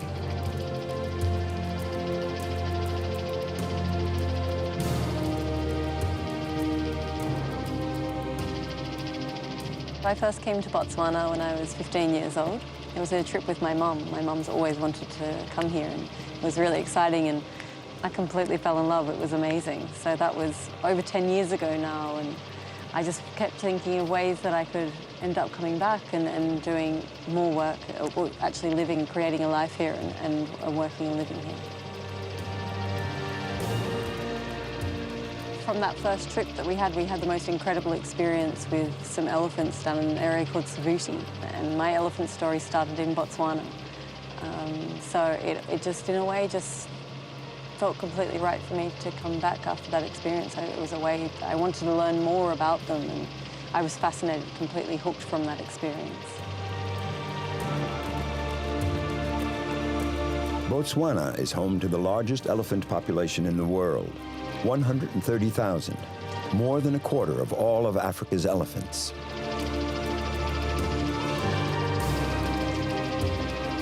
Almost everywhere else, elephants are being slaughtered by ivory poachers.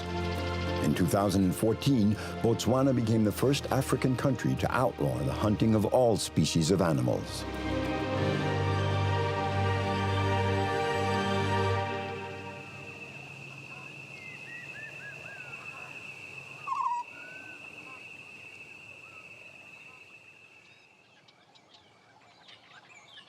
Tempe is completing her doctoral thesis in zoology and at the same time working for an NGO, Elephants Without Borders.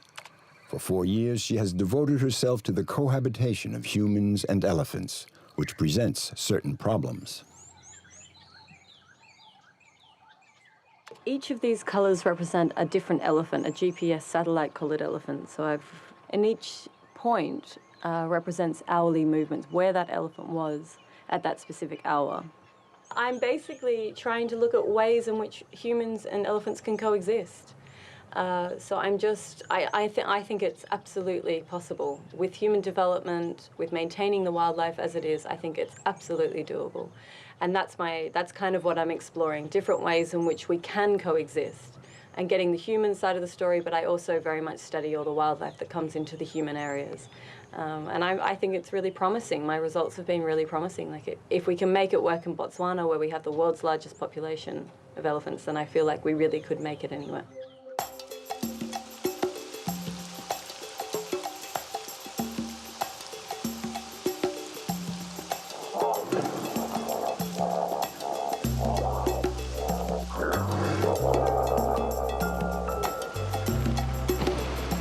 Thanks to her bird's-eye view from the helicopter, Tempe has localized several families of elephants in the Chobe National Park. Now she's tracking them down on the ground. Her first contact is with a solitary male on the riverbank. The elephant doesn't seem too happy about the encounter. So this is a teenage male. Hello. He's giving us a nice little warning.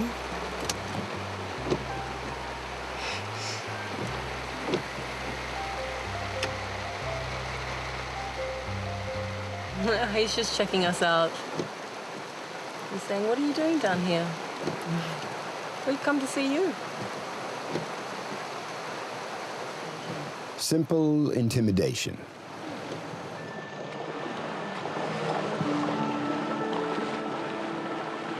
Elephants are unpredictable. Now that the sun is shining once again, the elephants all come out of the forest.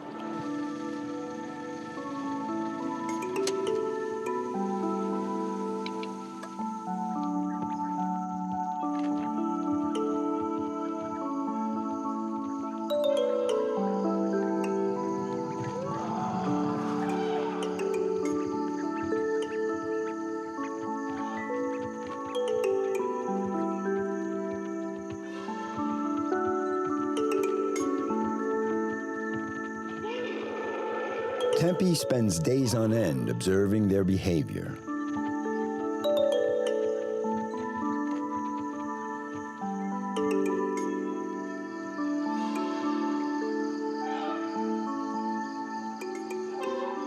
You can't find a more beautiful sight than this, hey? This is paradise.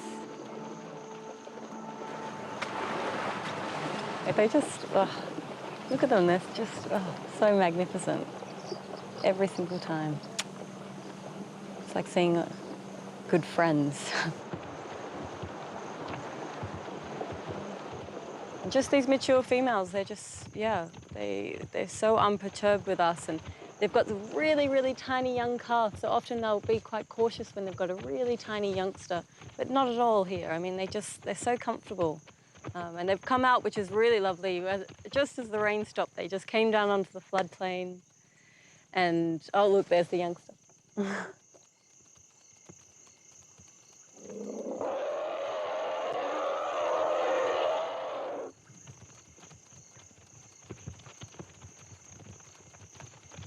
In The Roots of Heaven, the French novelist Romain Gary writes that elephants are the most beautiful and noble manifestation of life.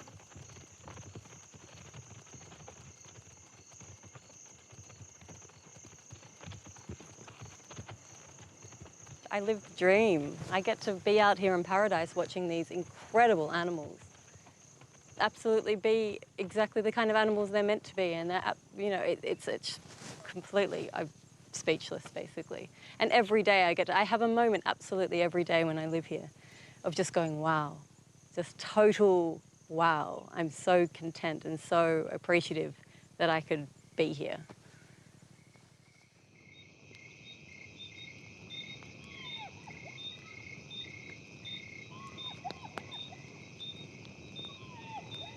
Tempe is often on her own and is so passionate about her work that she has no qualms about spending a night out among wild animals.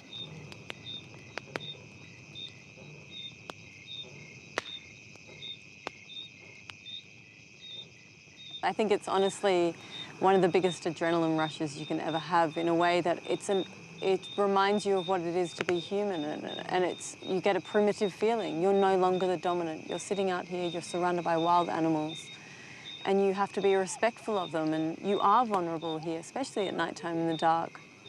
And I think that feeling that it gives you is one of the best feelings in the world. It's a friendly reminder of our place, and I find that is something I think I'm quite addicted to.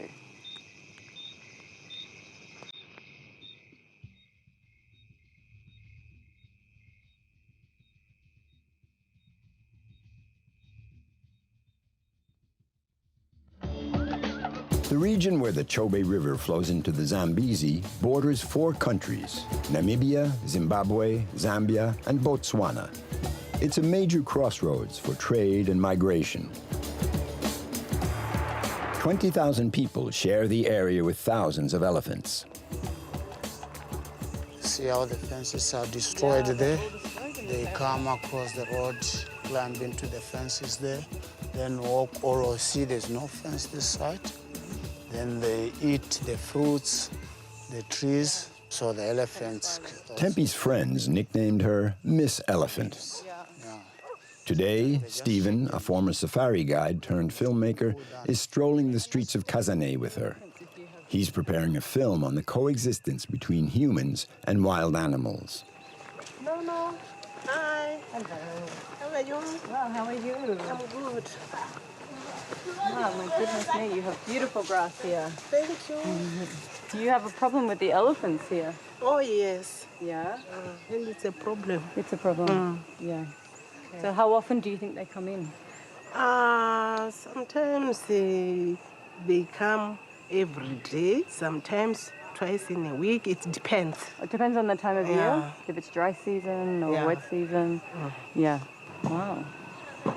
Are you scared when they come in? Yes, oh, my friend, yes, I'm scared because that thing is big. Oh. And how do you make it go away? I just run in the house, then I start clapping my hands, and they run away. Do they run away when you clap? Yes. They do? Yeah. The sound makes them go away. This coexistence can be problematic, but Tempe would like to convince all the inhabitants that it is possible to live in harmony with the elephants. Here in Kazane, corridors crossing the inhabited zones have already been cleared to allow the animals access to their watering holes.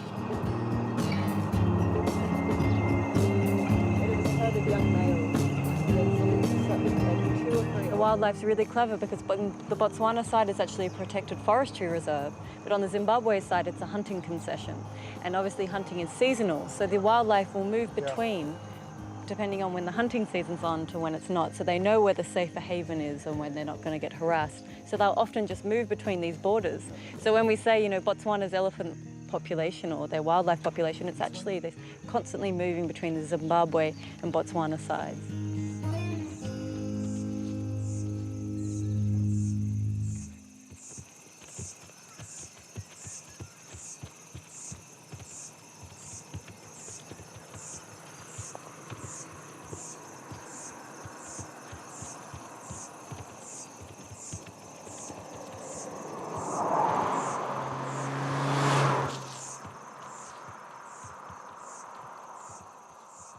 Elephants or animals have been there before. We're taking much of their territory by building more airports, more farms. We leave them with less space for food because we take up their trees, grass, and so they get confined in a small area whereby there's congestion and competition for food. That's what leads them to end up even attacking gardens or some farms for local farmers.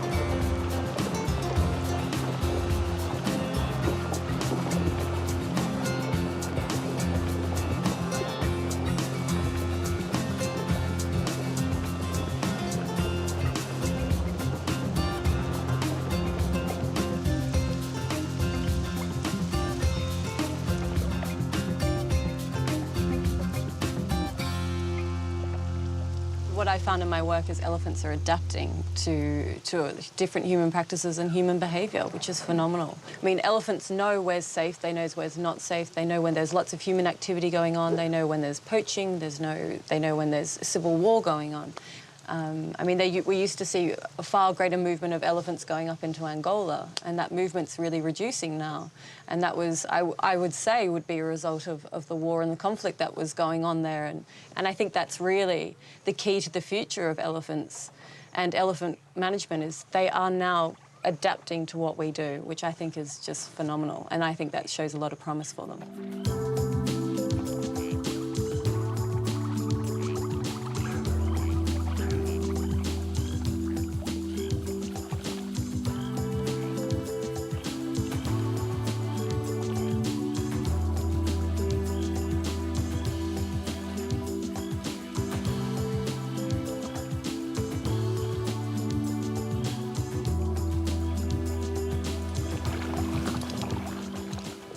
I have a perfect job.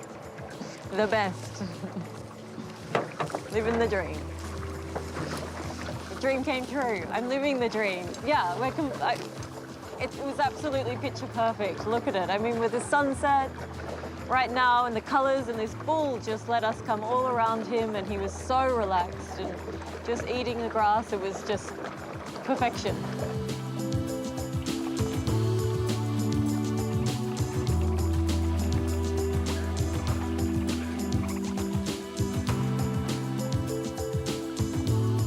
Elsewhere in Africa, ivory poaching and an ever-shrinking territory could mean the death knell for the nation of elephants.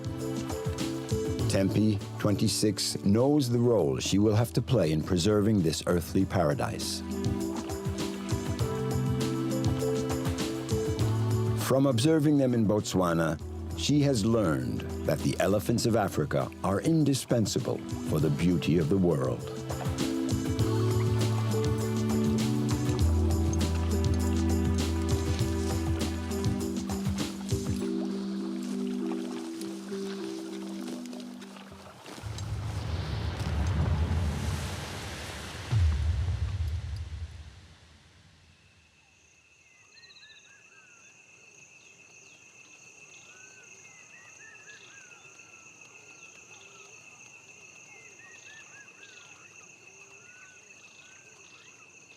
See, across this valley, where you see these big trees across the valley is starts the Kalahari. That's where we come from. Our forefathers come from there. That's where I grew up. Prince Wright is a son of the Kalahari. This region of southern Africa, beyond the horizon of bush and savanna, is where he was born 42 years ago. Prince is passing on his love of the bush to Nimrod, his 14-year-old nephew. Now he's setting out with him on a voyage of initiation, a sort of rite of passage. It used to be that to become an adult, a young adolescent had to venture out into the bush alone and not come back to the village until he had killed an antelope. We are close to Okavango Delta, okay. And which is the Okavango Delta is still in the part of the great Kalahari Desert, okay? In the middle of Norway, the Kalahari, the wilderness. Nimrod still has a lot to learn about the wilderness, but he dreams of the day when he'll walk in the footsteps of his uncle, one of the country's best safari guides.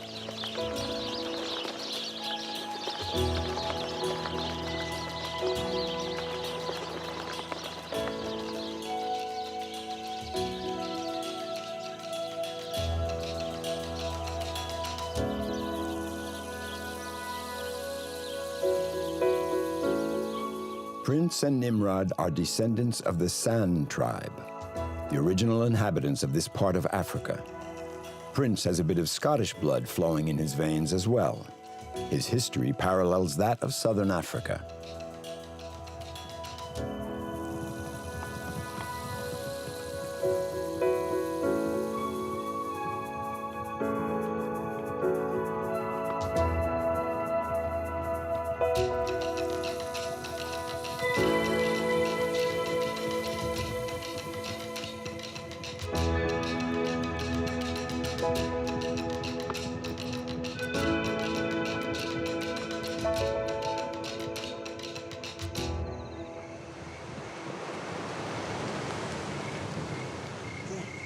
And then you put your feet under the tent because we are lifting it. We start from the top, right? Okay, lift up, and here you put, and here you put, okay. I think it's okay now. I started when I was very young. I was a shy person. In the village, I didn't like much in the village. As soon as the school closes, I rushed to the Kalahari because there I was surrounded by wildlife. I was surrounded by birds. I was sort of free to be out there to see things, not to see people all the time. As I grew up, I chose to become a guide so that I can stay close to nature like I always have been when I was a kid. And now I'm living happily, being a guide, because I've pursued my dream. This is what I dreamed to be, and this is what I am. Understanding the bush. Prince inherited that from his father and the old bushmen he grew up with. This grasp of the wild can't be learned in school, but neither is it innate. I take a lot of time at school, so I don't have that time to go and discover and know other animals. So this time I came here to learn about how they live and to see other animals that I didn't know and to see the physical features of Botswana that are preserved for the next generations.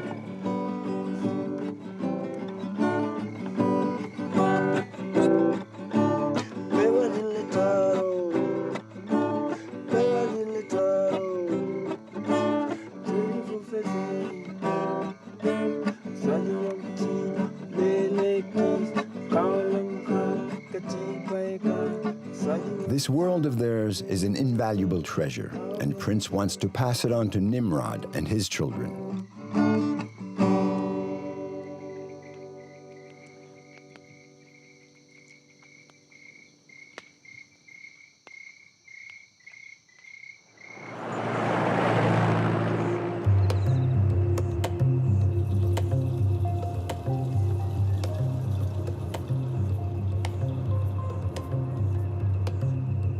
Botswana is a jewel of nature, where the animals roam freely. There's no other place on Earth that offers such a lavish display of eternal Africa.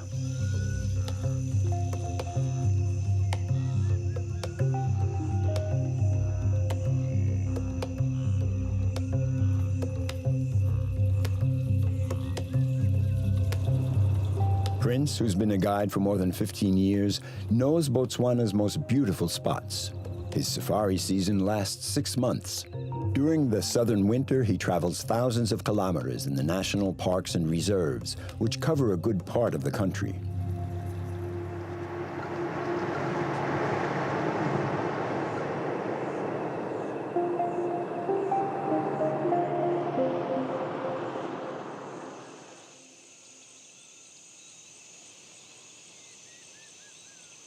Look with your binoculars, you see that small protrusion in the water there. A small... See, yeah, I can see that. Yeah, it's a crocodile. He's probably looking at us. One needs to have experience of the bush, and he must know what's going on around, and he must be able to tell the signs of the wild, like footprints, like sounds made by animals, like sounds made by birds, and the behavior as well, because it helps a lot if you know the behavior, then you can tell what kind of situation that animal is in. Like, for example, If you hear a squirrel say, then you know that there is something which is not right. And the squirrel can see something that you cannot see.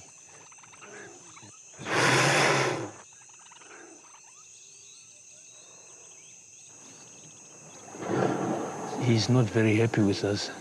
The teeth are a dangerous weapon. They're about, the one on the lower jaw, they are about 45 centimeters. And when they fight, they open their mouths. See, they open their mouths. A hippo can open up to 95 degrees. And they poof, like that. They can punch out on the flank of other opponents.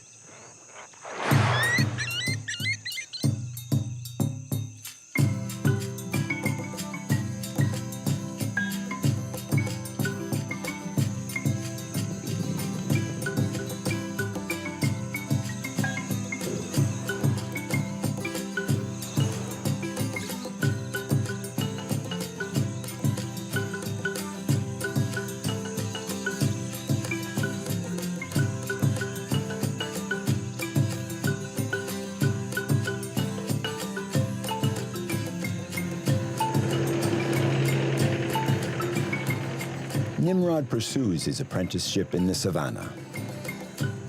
Only 14 years old, and here he is feasting his eyes on nature in its purest state.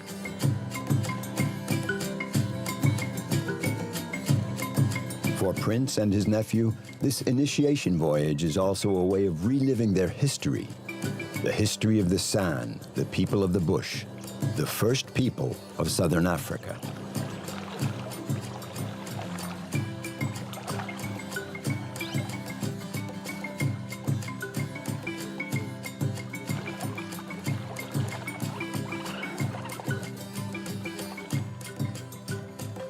Their tribe of hunter-gatherers has been called those who follow the lightning, because they wander according to the availability of water and to the rhythm of the rainy season, always in search of fruit, roots, and water. Before nightfall, Prince makes a stop at the Kwapa camp. He wants Nimrod to meet one of the locals, a character straight out of the pages of Rudyard Kipling. Mike Reed runs the Okavango Guiding School. In the Reed family, they've been naturalists from father to son for 3 generations. Something to whet Nimrod's curiosity. The future safari specialists come here to train, just as Prince did a few years back, and as Nimrod may also someday.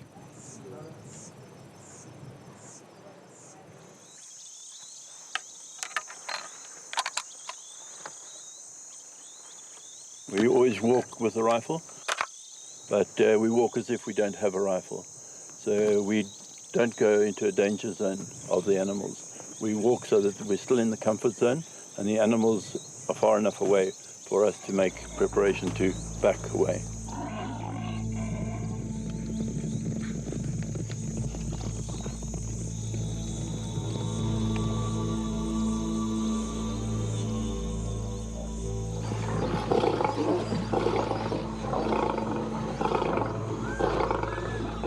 Danger is ever present in the savannah. One must stay alert.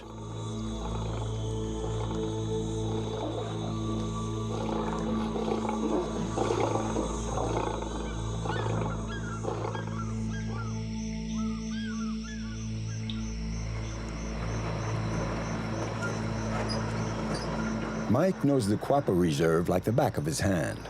At nightfall, he takes Prince and Nimrod to a watering hole near the camp. Mike has assured them that it's a very popular spot with the animals.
Yeah, this is my first time. And I'm very happy to see the buffaloes.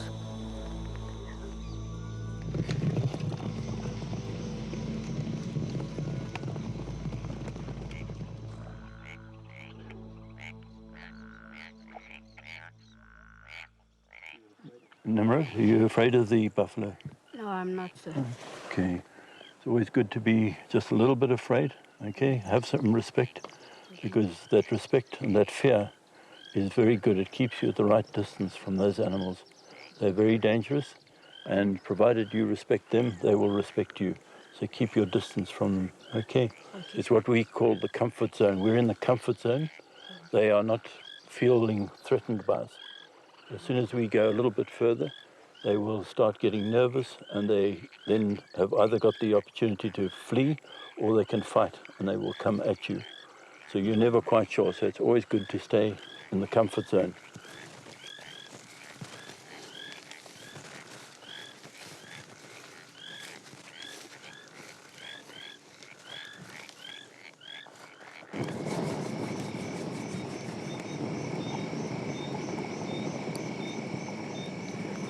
I came with my uncle, and he taught me a lot of things that I didn't know. And when I go back home, I'm gonna also tell my other friends to know about what my uncle told me here. So I'm very like,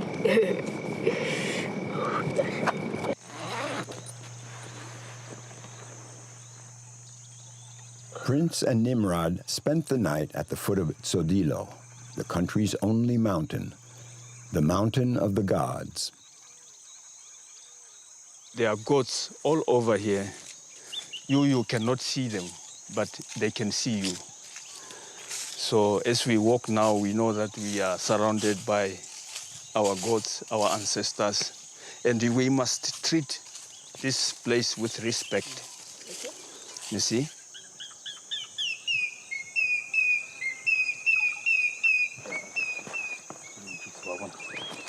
More than 4,000 rock paintings have been catalogued on these cliffs, the cradle of the San people. They depict scenes of prehistoric life and date back at least 25,000 years. To the right, you see? rhino. A rhino. Good. You know your animals, eh? Yeah. And as you go up there, you see. What's that? A giraffe. Oh. But you see, it's not in the same posture as the others. Yeah. That's a dead one. Oh. Yeah. You see, it's a story here. The San people believe that when God came to this side of the world, he came and landed on this mountain. That's why it's sacred. And that's why they converged here to pray to God, to paint, to do everything here. They regard this place as very, very holy for them. So whenever I'm here, I feel I belonged here, and I belong here, and in future I will always belong here. This is the place to be. There is nothing else. Right now, what I feel inside is I'm at peace with nature, just being here. That's why I brought my nephew here today, to show him what truly we are as a people and the beauty that we have, and then pass it on to the new generation.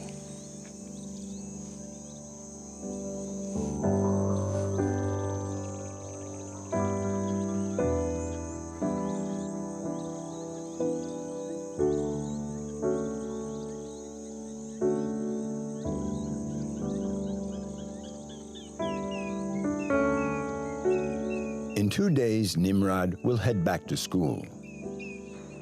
But his initiation to the wild world and life in the bush is not finished yet. Thanks to his uncle, Prince, he now knows that his wish to become a guide will someday come true.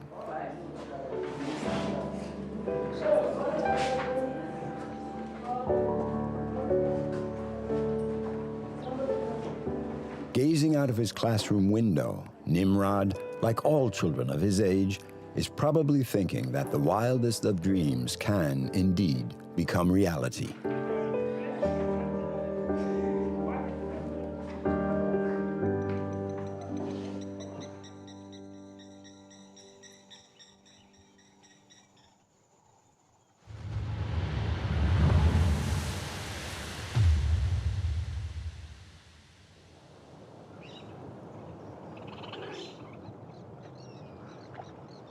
The Okavango Delta in the northwest corner of Botswana is a priceless jewel of Africa.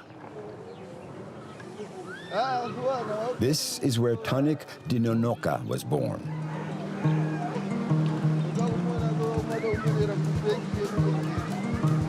Everyone knows him here in the village of Echa. Tanik was orphaned very young, so he and his brothers had to learn how to make their own way. He's a generous, cheerful, and resourceful man.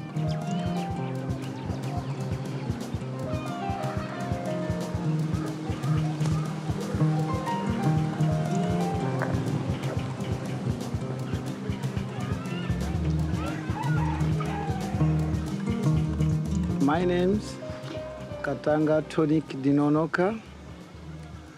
I'm born in Eta 13 village. I'm just working as a fisherman or a farmer in Eta.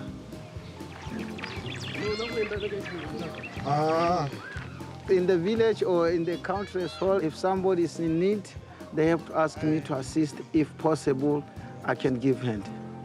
It doesn't mean that to help is money. No, it's just to give.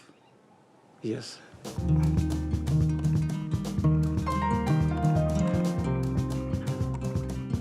Tanik is a skilled jack of all trades and is always willing to lend a helping hand. Right now, it's Andrek, the village elder, who is in need of help.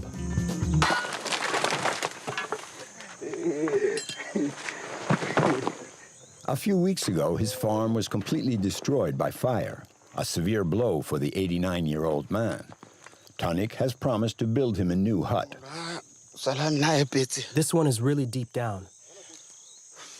There's no way I can do this on my own. This is all that's left of Andrek's farm.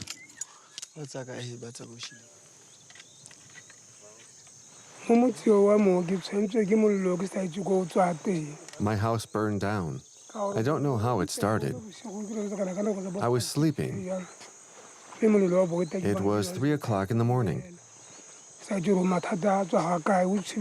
was so shaken I went to ask the government people for help. But I didn't get anything. Just a few weeks ago, this looked like a normal little bush village. Then the flames did their sinister work.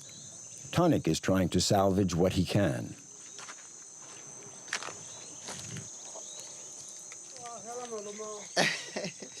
Andrek is slowly recovering from his ordeal.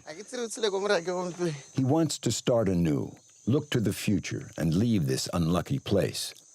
But without the help of a few good people, he won't be able to go back to farming.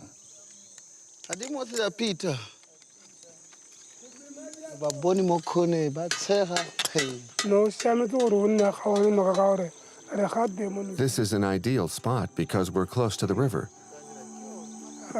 It's not possible to live far from a river. Like all people, we need to live close to water.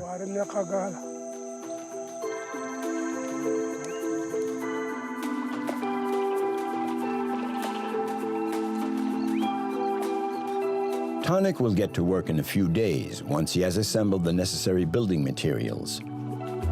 He sets out to find the wood, the reeds, the straw, and anything else he may need to fulfill his promise.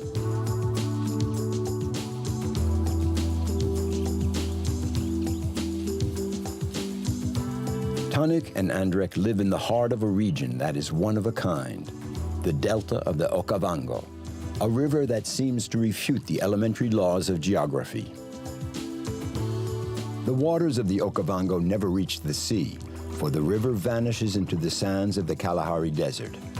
Despite that, it remains the lifeblood of the men and women of the region.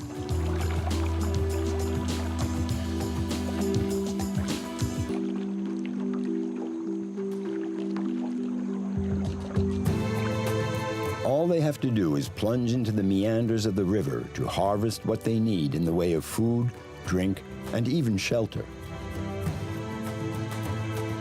In the Delta, the time for a fishing trip, to build a house, to start one's life over again from scratch, is not the same as elsewhere.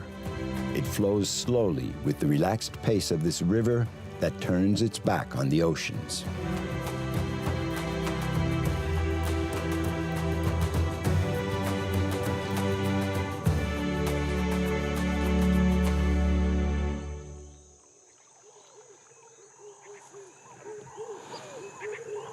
Tonic is one of the rare inhabitants of the Okavango Delta.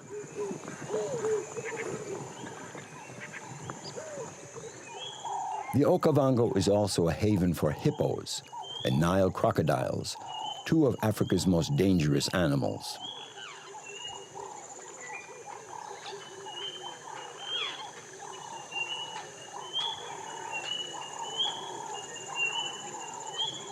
I'm just alone here in the nature. Listen at the birds, and I can see some catfish making some bubbles, and some different birds calling around. And sometimes maybe there are some crocodiles here. I don't want to disturb them, and I don't like them to see me because I'm alone here.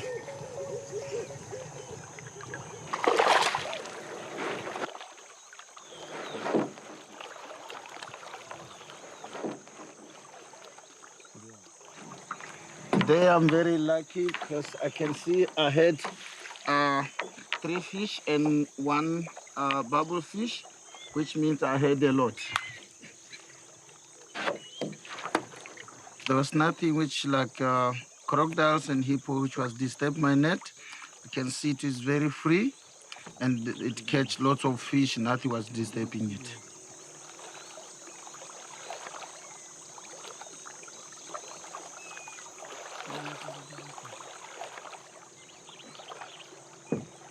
The calm, clear waters of the Delta are teeming with fish. Tonic takes only enough to meet his needs. He's not a professional fisherman, so he's not allowed to sell or barter his catch.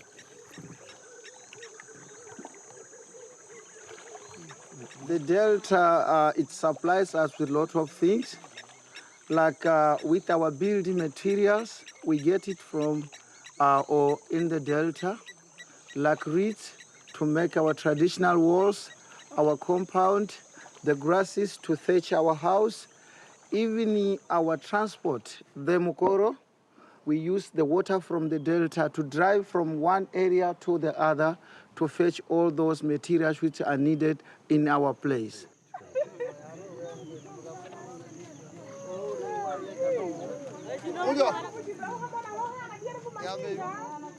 Tonic and Andrek have come to this village to buy bundles of straw gathered by the women during the last rainy season. This little village of the Okavango is specialized in basketry and straw for thatching roofs. The sun is blazing and all the vendors are eager to show Tonic their goods. I'm looking for some grasses which I can use to thatch the old man's house. And while I'm looking at the grasses, some they are okay, some they are worn up or tattered up. You can even see the inner part of it, but it's okay. We can take some which are good and we leave those ones which are not good to be used to thatch the house. In the shade of the acacia trees, Tonic and the vendors plunge into their bargaining session. Maria, who speaks for the other women, manages the negotiations, and she's determined to get a decent price for their hard work. I think this one is good. Okay, some are really short. That's because they were eaten by termites. This one is no good at all, but the rest is all right. 31. How many did you give? 14. And you? 10. And 7 here. That makes how many in all? Tonic needs about 30 bundles of straw to thatch the roof. That'll bring in a tidy sum for the village.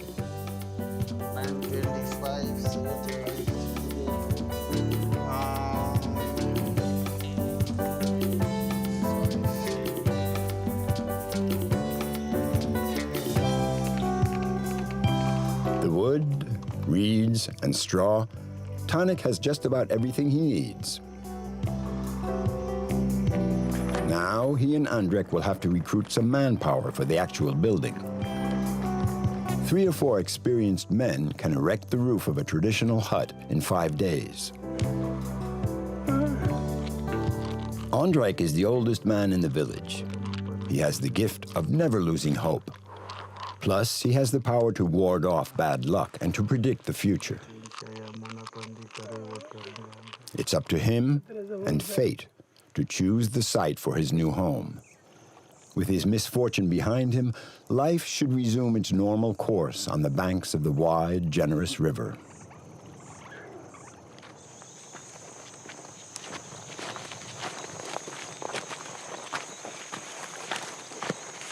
And here's the outline of Andrek's new hut, a few hundred meters from his old farm. Okay. Evil spirits exist, and I don't like that. I have a lot of children, 12 in all, and they have children. So if one of my grandchildren should get really sick someday, their parents would be suspicious if I didn't move away. If they were to have problems later on, my children would say it's the old man's fault.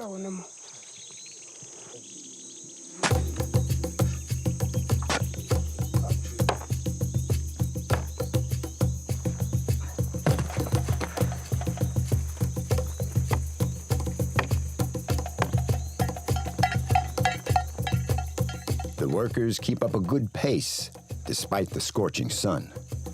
Tonic throws himself into his work.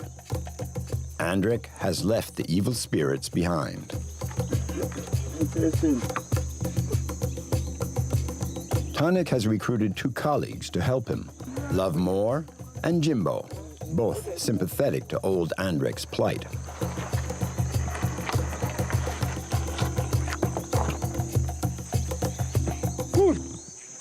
It's the evening of the 3rd day.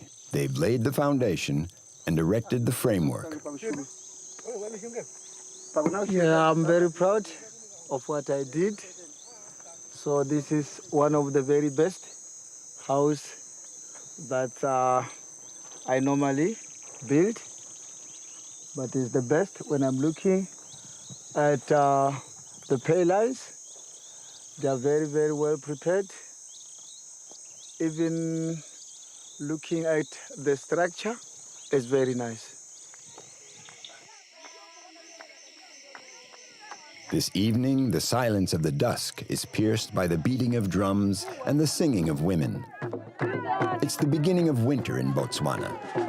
This celebration marks the end of the rainy season.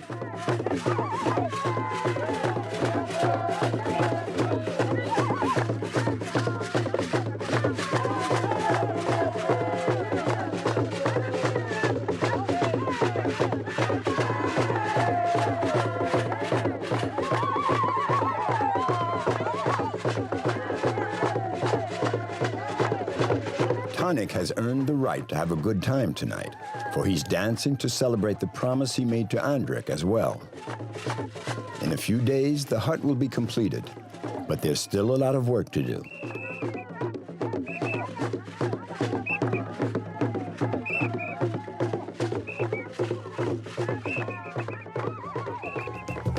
The building crew is busy roofing the hut. Once again, Tonic has proved that he is a man of his word. And in a few days, Andrek will have a new hut, the first of his future farm. Mr. Andrek will remember me in the future as his son who helped her to make the first house in a new place. So that people who are going around here, they can see it in their face and see how nice the house is. Then they will be happy. Maybe sometime they will hire me to come and do the traditional house for them. Here in the heart of the Delta, this kind of solidarity is widespread. In this corner of Africa where man's wealth is not measured by his possessions, a great friendship has just been sealed between an orphan and an old man of the Okavango.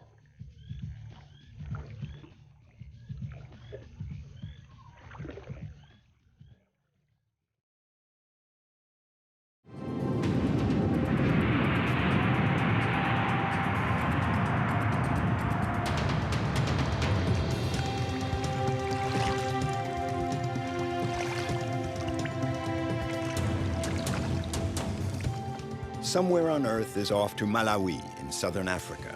This little-known country, overshadowed by its larger neighbors, Mozambique, Tanzania, and Zambia, is one of the poorest places on Earth. Malawi, a land of plains and highlands, is also home to an immense lake that covers 20% of its territory.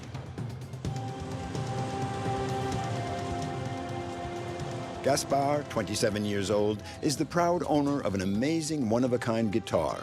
He earns his living thanks to his instrument and his passion for music. Now, after 11 years on the road, he's on his way back to his native village. Freddie's realm is the sky. This young Dane grew up in Tanzania and learned how to fly in South Africa. Freddie, always ready for adventure, loves Africa and is now a full-fledged bush pilot.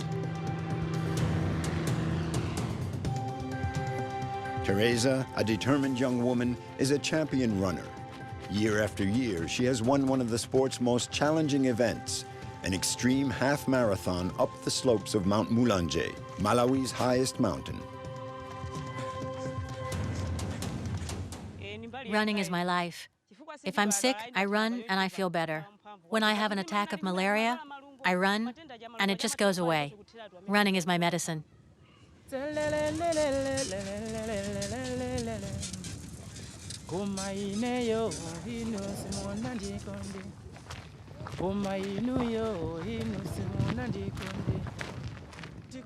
Gaspar is a musician, and despite the hardships in Malawi, he has managed to live his life to the upbeat tune of his music.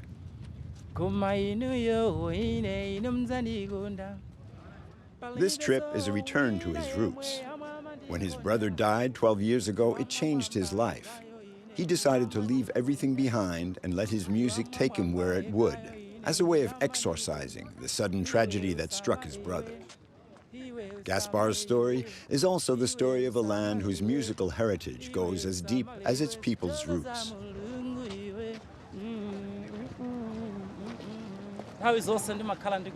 I always travel with my guitar. I meet a lot of people on the road. When I play, it makes people happy. People love to dance here. I'm on my way back to my native village. I'm traveling from Nkata Bay on the lake. That's where I've been living for the past 11 years. I'm going home. I'm going to see my family and friends.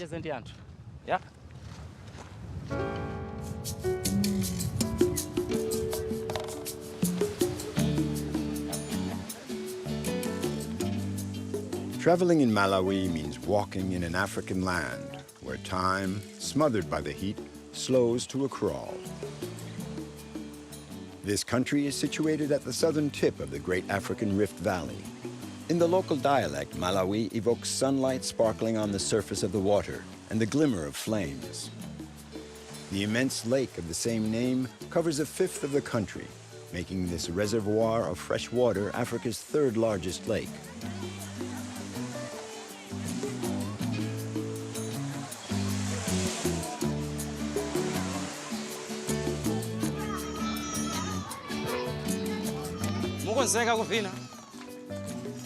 Are you ready to dance? I'm the man with the sounds.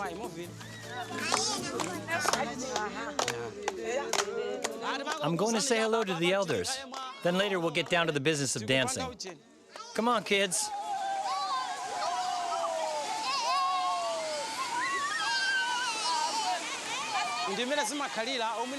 This always happens when I come into a village.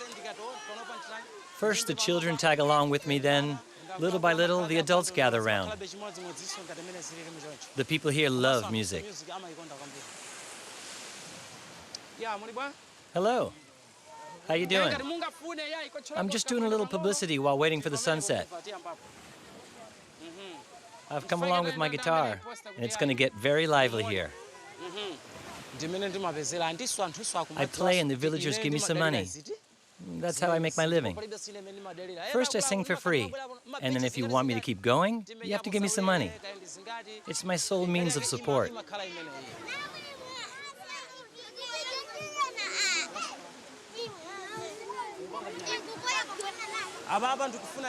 The string's dead. I have to change it. The sound will be better. It's a very simple instrument. It takes me 5 minutes to get ready.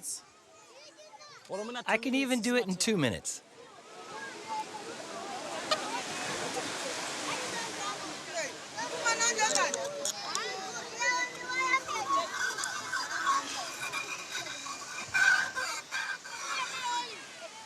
Now it's okay.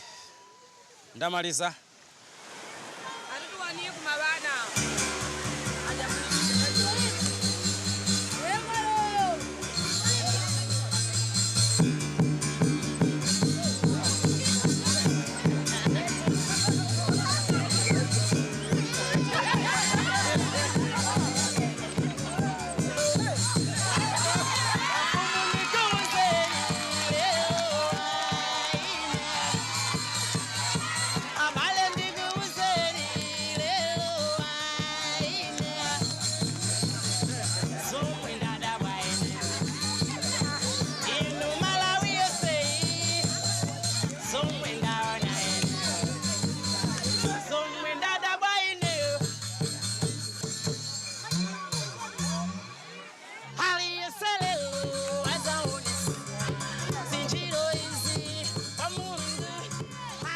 Out in the bush or on the shores of the lake, there are very few leisure activities here.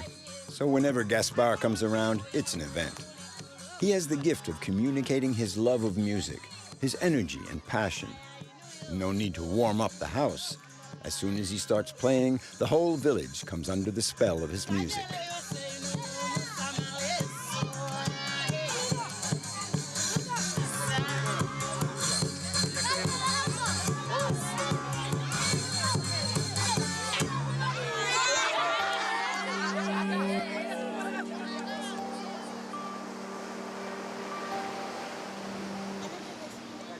Despite the extreme hardship, a smile and a warm welcome are sacred, and a jibe at the grinding poverty. Another reason why Malawi is also known as the warm heart of Africa.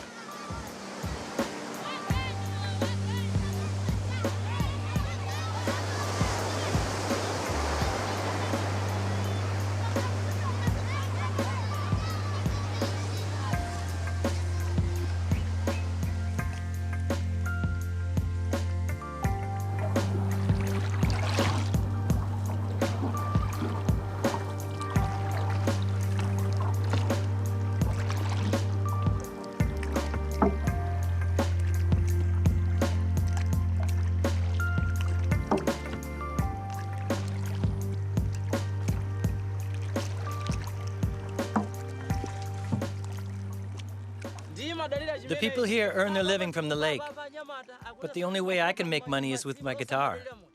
As the fishing is not very good right now, they can't pay me. We're all in the same boat. If they don't catch any fish, they don't pay me, and me, I can't buy anything. Not even soap to wash. It's a vicious circle. In southern Africa, Malawi is the land of the lake. This lake, an ocean of fresh water, is where Gaspar lives.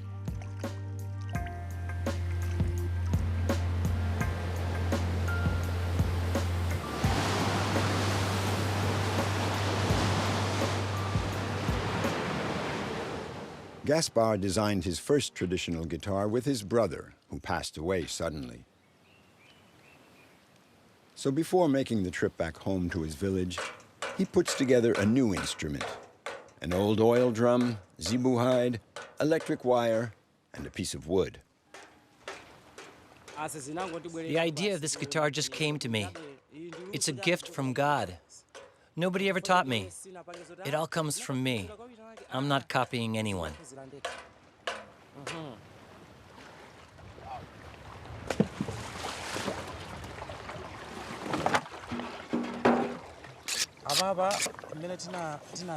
When I was younger, I traveled a lot between Blantyre and Lilongwe. One day, my brother had a revelation. He decided to make a 4-string guitar, an acoustic guitar. So I said to him, here's what we're going to do. We have to make a babatone, an instrument something like this one. And we found a third person to make up a band. So we started playing, and little by little, people got to like our music. My brother and I would go from one village to the next. That's how it all began.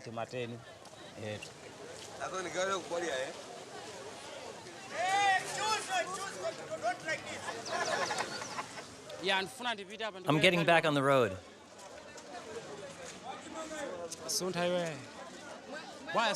Hi. You have some room for me and my guitar?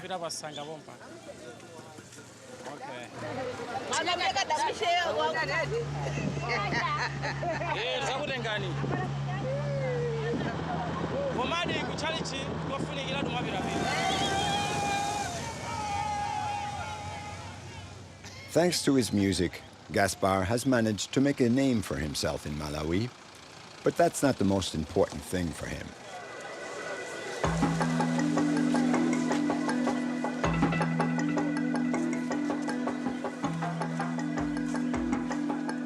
Gaspar's music is a way of celebrating life and keeping alive the memory of his brother who passed away at an age when one's adolescent dreams are still taking shape.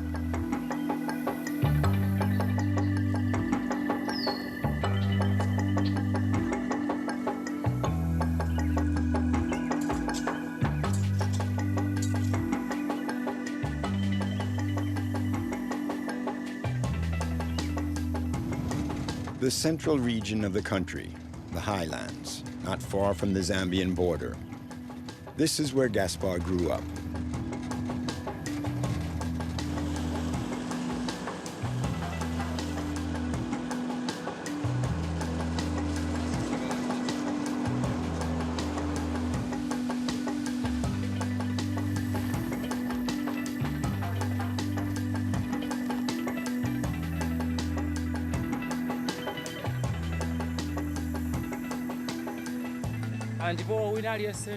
I miss all the people of my village, and I hope they'll be glad to see me.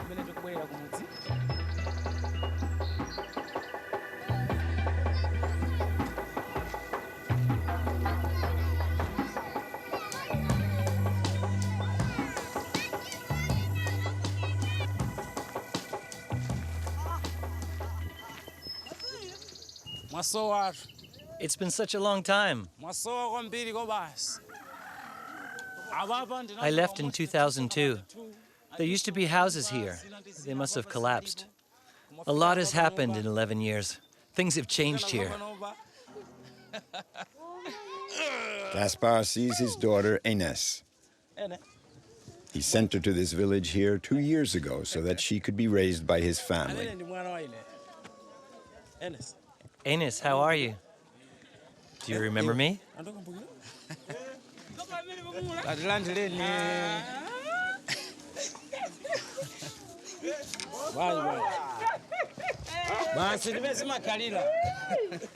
Gaspar's older brother, Tobias, is one of the first to welcome him home.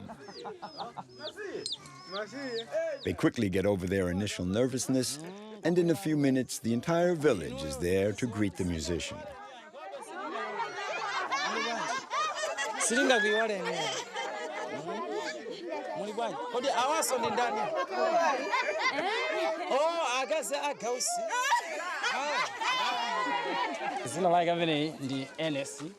Enes is my first child. She lives in the village here with her grandmother. I love my daughter. I'd like her to come with me where I'm living now. I wish it were possible today. She's my first child and my last.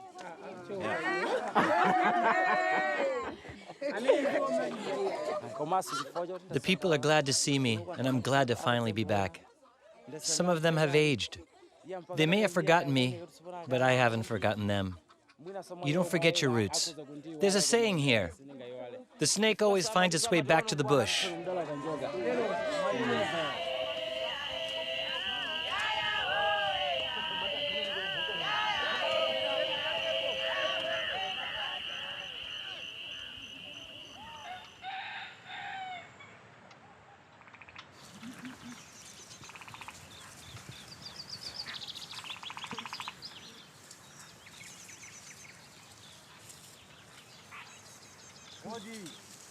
In accordance with tradition, the elders of Gaspar's clan accompany him to the village cemetery.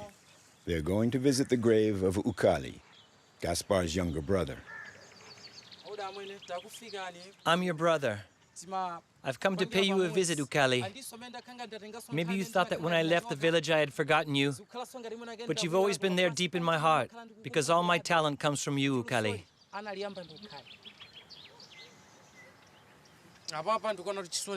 There's still sadness in my heart. I say goodbye now, but I too will end up here. I'm only passing through on this earth. We come from dust, and to dust we shall return. I have air in my lungs now, but I will go back to the earth. That's what I wanted to tell you.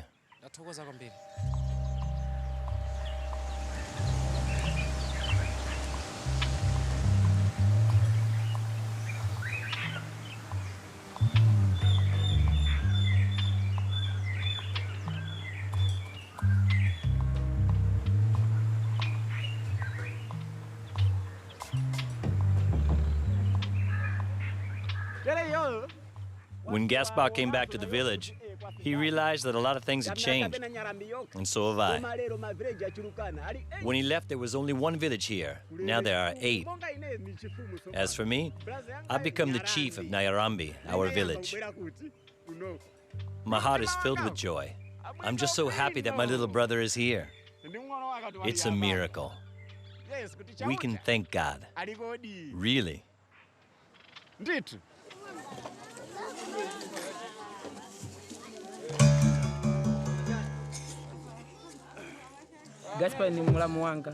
Gaspar is my brother-in-law. We're glad he's come back, because he'll liven up the village. We'll dance with all our heart. We love dancing here.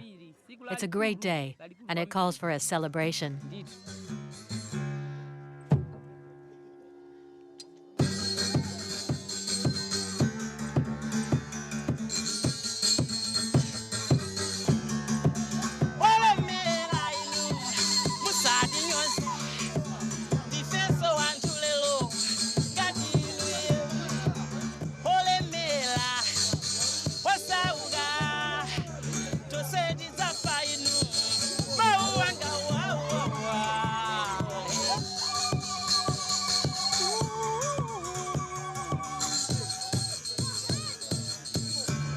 Recharged by the energy drawn from his roots, Gaspar can take to the road once again.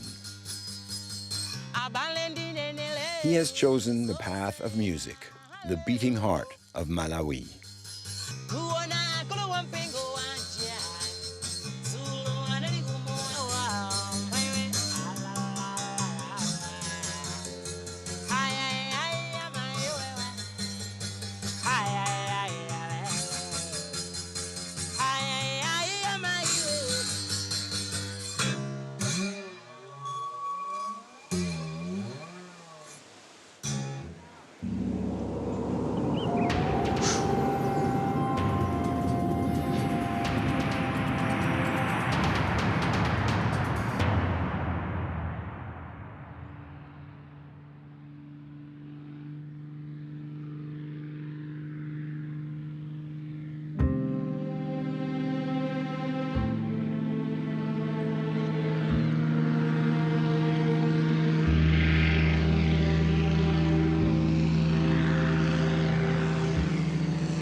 Freddie could be a pilot 8,000 kilometers from here in his homeland, Denmark.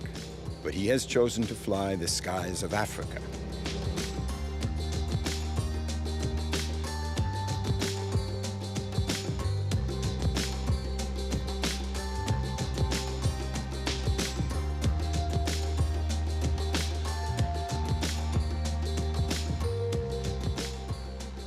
I think flying is the best way to travel anywhere, not just in Africa, but as you say, the roads are very bad in Malawi. It can take 10, 12 hours to get somewhere, where it takes 2 hours to get in a plane. So that's what I do. I bring people from A to B quickly and efficiently and safely.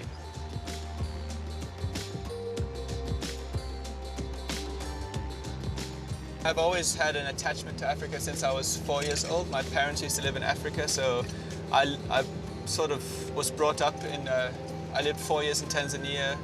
In South Africa, I did my training, then I came here. I don't know, it's exciting. It's always, every day is an adventure, you know?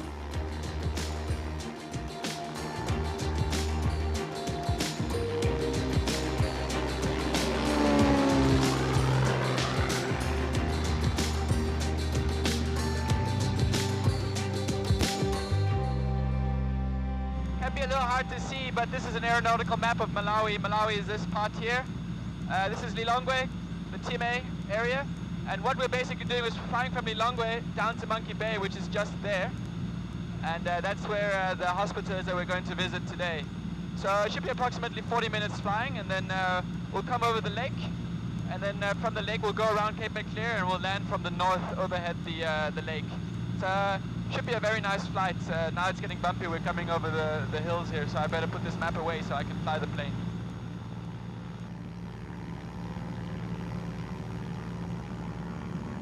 Traffic 118.1, Pacific Quebec, Papa Foxtrot Uniform Cessna 210 from Lilongwe to Monkey Bay. We're currently approaching Cape Maclear from the northwest, descending through 3,500 feet. We'll be doing a precautionary inspection of the field and doing a left circuit to land 01.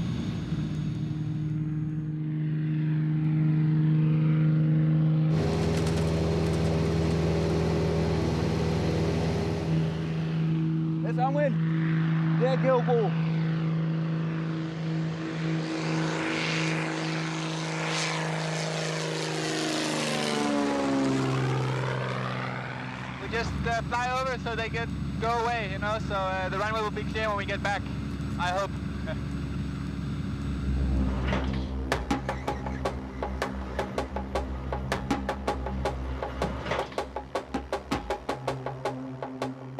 Monkey Bay is a small, isolated town on the south shore of Lake Malawi. Its airstrip is used more as a playground by the children than for landing airplanes.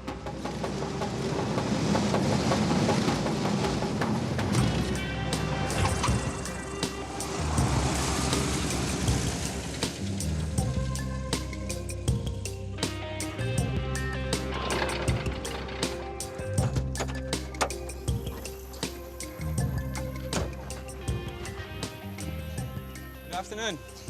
How are you doing? Fine. My name is Freddie. Yeah, I'm Bosco. Nice to meet you. Here goes some medicine. We have some soap here as well. One. Maybe you can just check, see what is inside. This, the big one here, maybe. We have anti-malarial. We have there are drugs. Yeah, I'm sure you. Paracetamol. I'm sure you'll find use for all this, eh? Yeah, they're very important.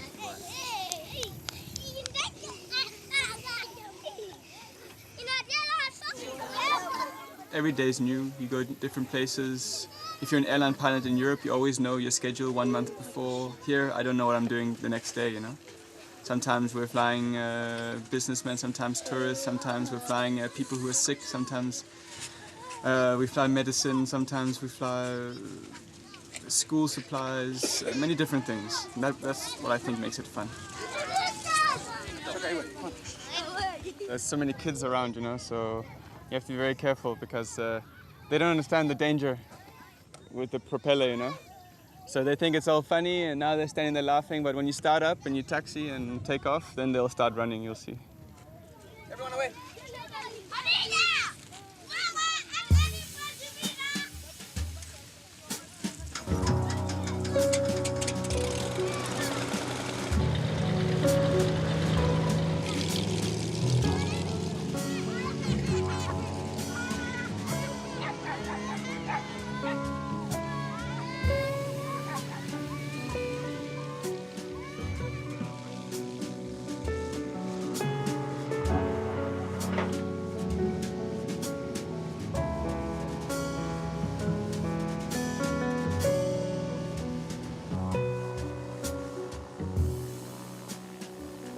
There are only about 20 plains like this one in Malawi. Here, more than anywhere else, the sky is a realm of freedom that belongs only to those who venture there. It has its challenges, like the weather is probably the main one. The rainy season is from end of November to about April, and it can be, especially in small single engines like this, it can be quite hard because of we can't go as high as the turboprops, so we have to weave our way through the clouds, thunderstorms, high winds, torrential rain. So that's what makes it exciting and challenging at the same time.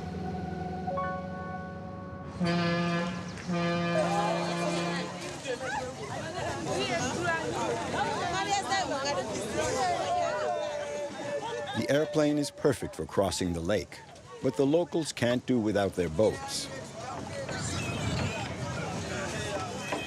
This passenger cargo ferry calls at the major cities on the lake. The Ilala has been doing regular runs between Malawi and Mozambique since 1955. This boat is the emblem of the country. It's early morning, and there's a stiff breeze on the lake. The boat's captain is worried. At any moment, the Ilala could rip away the landing dock.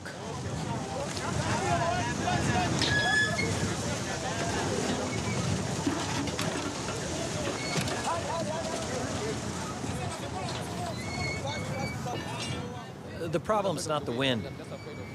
I'm more afraid that the boat could tear everything apart. The cables are stretched too tight, especially the short one there. It's really dangerous.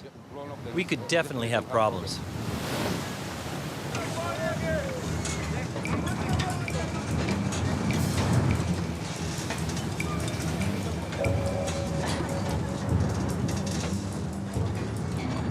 The captain decides to cast off 2 hours ahead of schedule.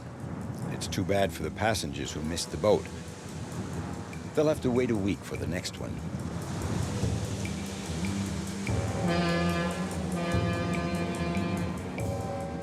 Up in the sky, the weather is hardly any better.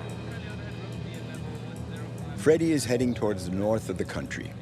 He's aiming to land on the Chalinda airstrip in the heart of the Nika National Park up in Malawi's highlands, the most difficult place to access in the country. Okay, so we're going to start our descent now into Chalinda, and we'll be leaving 10,500, and we should be on the ground in approximately 10 minutes. And yeah, we should be able to see the plateau below us, weather permitting, anytime soon. You can see the plateau through there, over there. Landing could be very tricky in these conditions. Freddie is trying to spot the airstrip.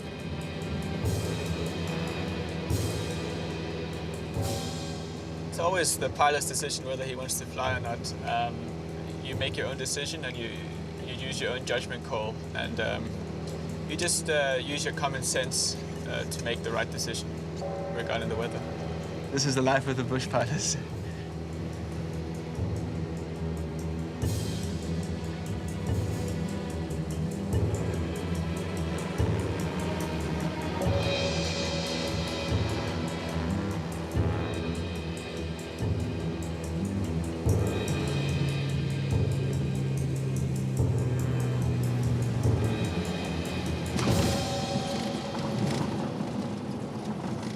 It's brisk, windy, weather was bad, but luckily we made it, huh?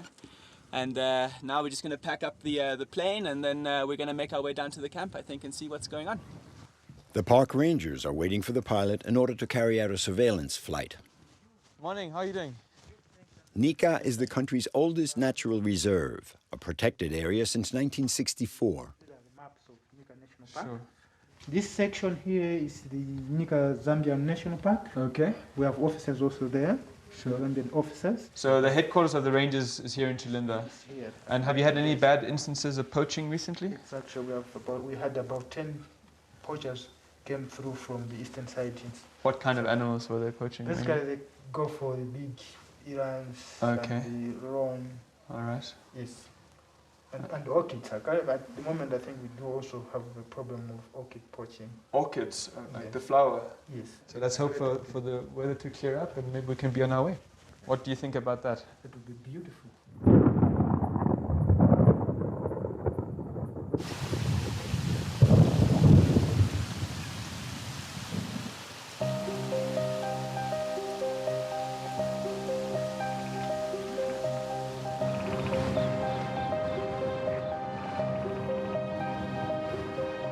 The Nika National Park is situated between 2,000 and 2,600 meters above sea level. It was discovered by Scottish missionaries in 1890, who came here to flee the malaria epidemics. That was the beginning of British colonization in this region of Africa.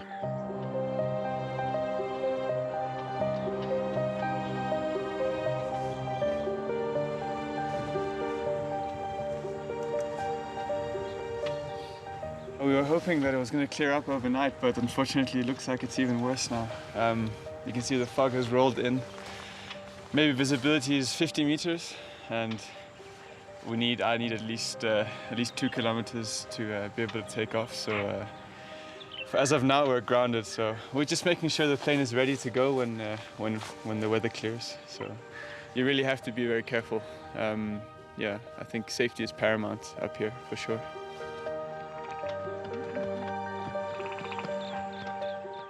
Nika is the country's largest wilderness area, a haven of nature, silent and unspoiled. Over 400 different animal species have been recorded here, among which the plain zebra and the large roan antelope. It also has one of the largest populations of leopards in southern Africa.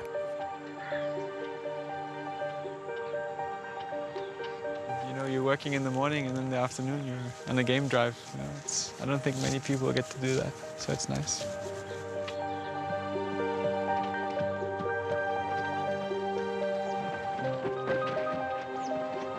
It's one of my favorite places. I don't get to go here as often as I want. If I could choose, I'd be here every week, but that also makes it special. You only come here now and again, not all the time. So we're in the middle of nowhere here. Although we're close to civilization, if you think about it, you fly for 1.5 hours and you're in the biggest city in Malawi, but up here you feel alone. It's 3,100 square kilometers of wilderness and only animals, no one else around really. So it's nice to get out of the city and have a break,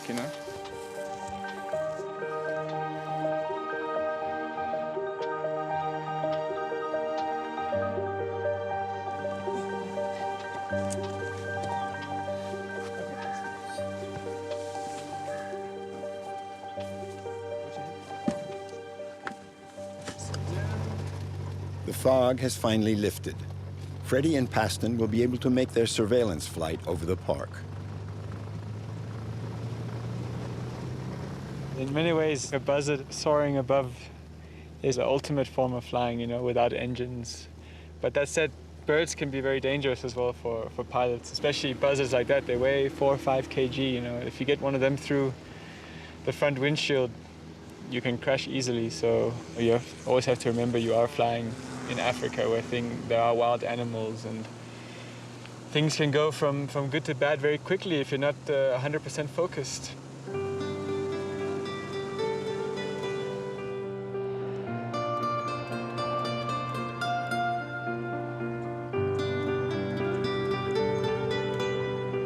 Hello class. How are you? We are fine and you, sir. I'm fine. Sit down. How are you? We brought you some supplies. That's nice. Yeah. It's a heavy box. Maybe we should put them down. Okay. So we have some pens, some pencils, and some notebooks for the kids. All right, that would be very It's not so much, but I hope it's just a little token gesture.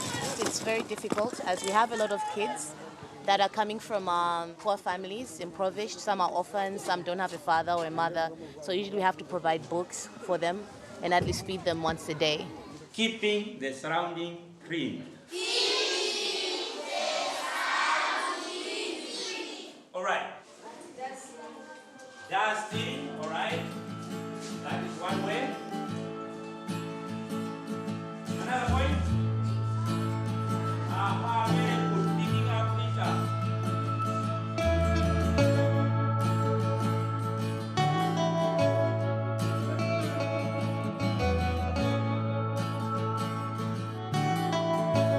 think Africa offers a lot of possibilities for pilots that you don't get anywhere else. But you also have to be committed to it. You can't just say, "Oh, I go 6 months." You have to do it for a while, and then you'll have the opportunity to build a lot of hours, but you will never get rich. That's just the way it is. But it's good fun. Freddie feels right at home in Malawi, this wide-open country with such a big heart. And he's not about to leave it.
Teresa is a champion, one of her country's top athletes. She runs with determination in pursuit of her dreams of victory, medals, and a better life.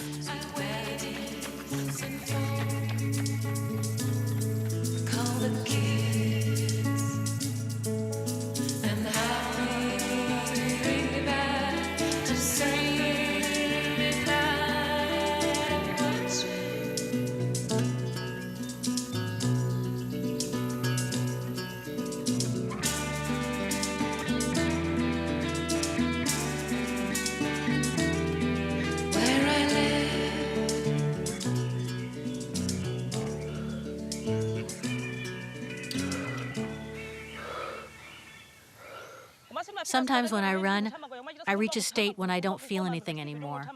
I surpass the pain, I surpass myself, my body relaxes. When I'm training, I think of other athletes all over the world. I try to imagine the way they run. I try to do the same thing. I copy them.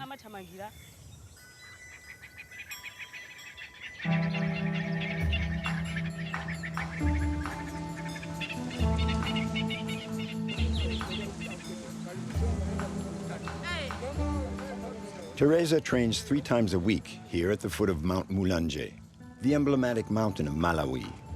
At 3,000 meters, it is the country's highest mountain.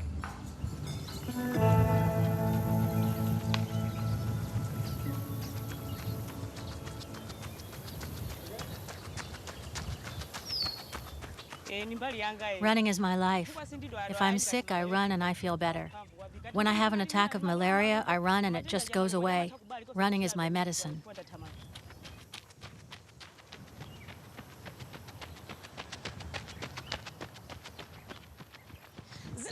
My name is Teresa Master. I started running when I was 12, so I've been running for 13 years now. I'm one of the women who wear the colors of Malawi. I run so that people can know my country better, and I would like to run in international meets. My dream is to take part in the Olympic Games.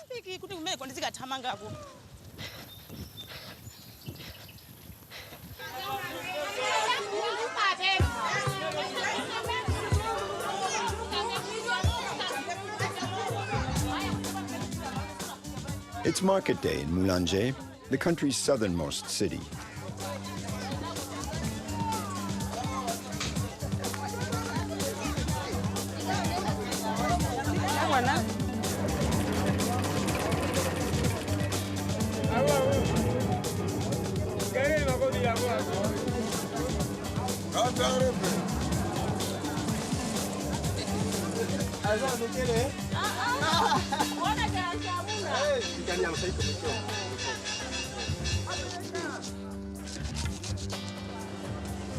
I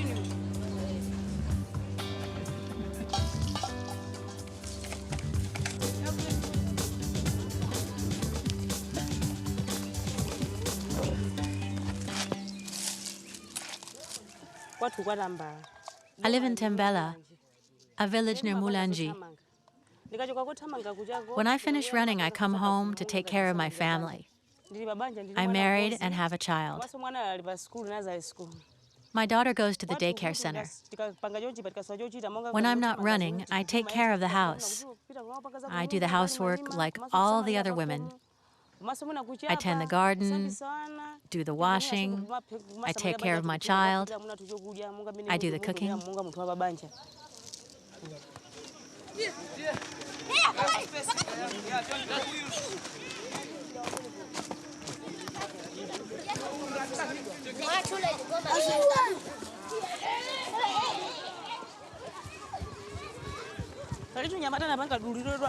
Living in such poverty, one must stick together and fight for survival. So Teresa and her husband Felix have founded a little track club. They named it Sapitwa, after Moulange's highest peak. Every year, they run in the Porter's Race, an extreme trail race of 25 kilometers. Teresa has won this event 8 times. In spite of her numerous victories, she and Felix earn a very modest living, a few euros a month.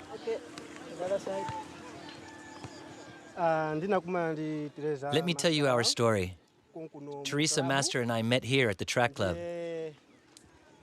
I asked her if she wanted to be my girl. She said yes, and we got married. We run with our club. For us, running is our profession now. We don't have any other job. Teresa and I take things very seriously. We run in order to earn our living. Our club is becoming more and more well-known, and a lot of people come offering us help.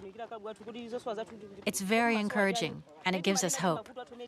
When people come, I tell them we need shoes, we need clothes. We thank them for their help.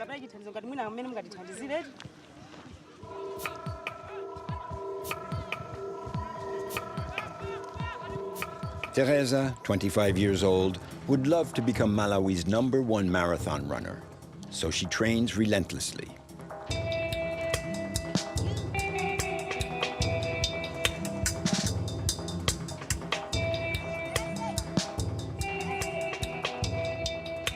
Thanks to running, she can keep her dreams alive and better her everyday life. Here, close to half the population is under 16.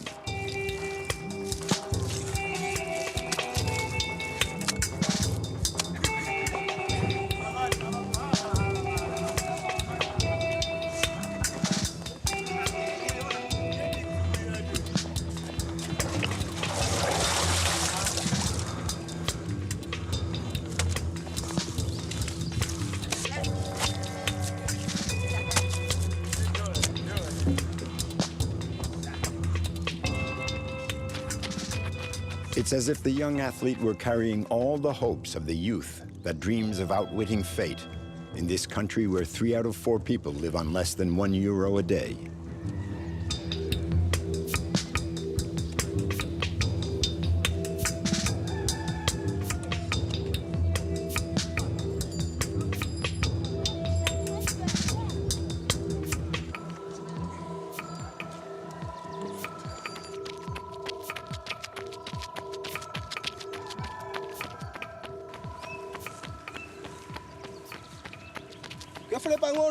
Easy. Go easy. Take a break. Let me know when you've caught your breath. This is a good workout. It's not hard for her. She's used to it. She has to rest now. Then we'll work on speed.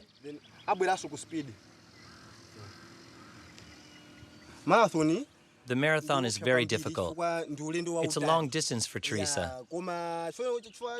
So we're training for her to be able to go the distance.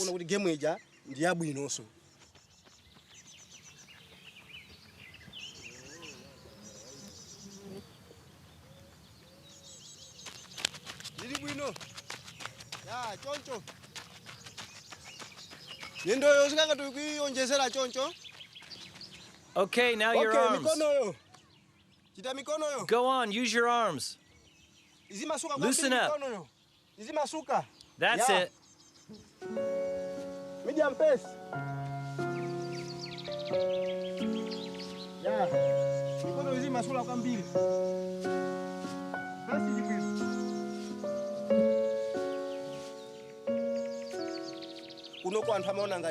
People think that when you're married, when you have a child, you can't run or compete. That's why I like it when she runs well, to prove to those people who think like that they're wrong. You have to surprise people. She's my wife and I love her. I'm very proud of her.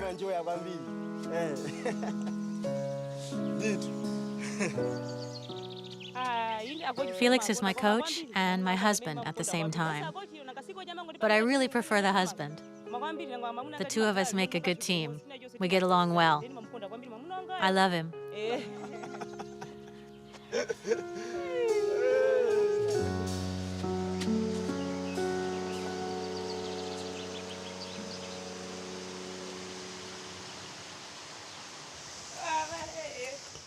Felix, who is also a marathoner, takes good care of his champion.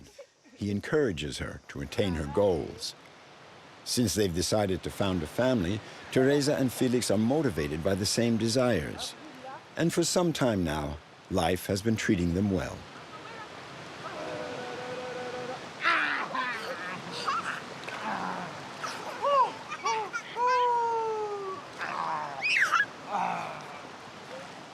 For Teresa, running has given meaning to life, and she still hasn't reached her limits. Her quest as a long-distance runner is far from over.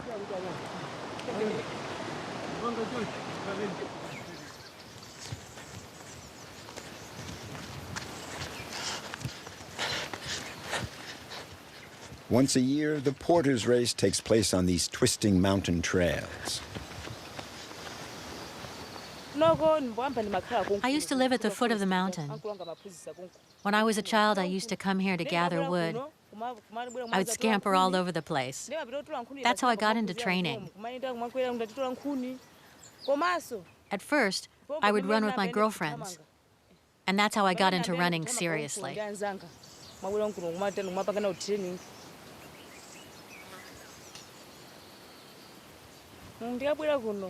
In my first race up Mount Mulanje, I finished 6th.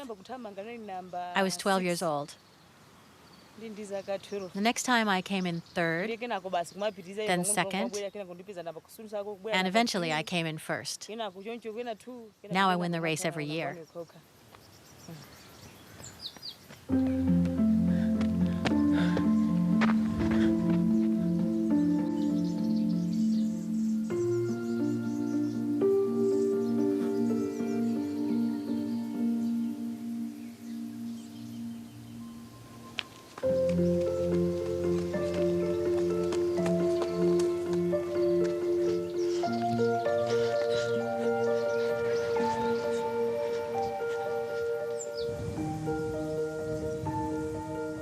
This mountain, called the Island in the Sky, is also the home of legends.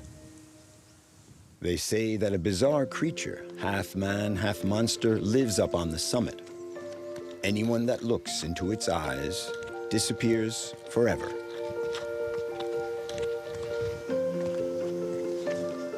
Teresa has never gone all the way to the top of Mulanje.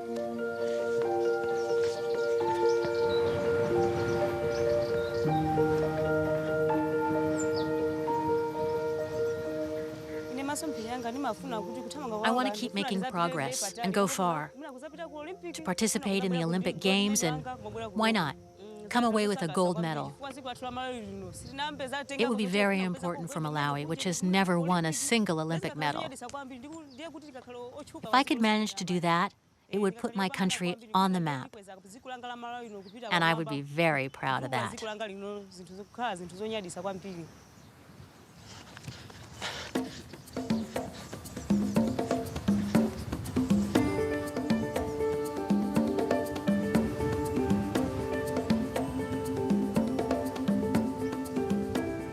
Someday, in Malawi, they may recount the legend of Teresa Master, a determined young woman who dreamed of running the world over.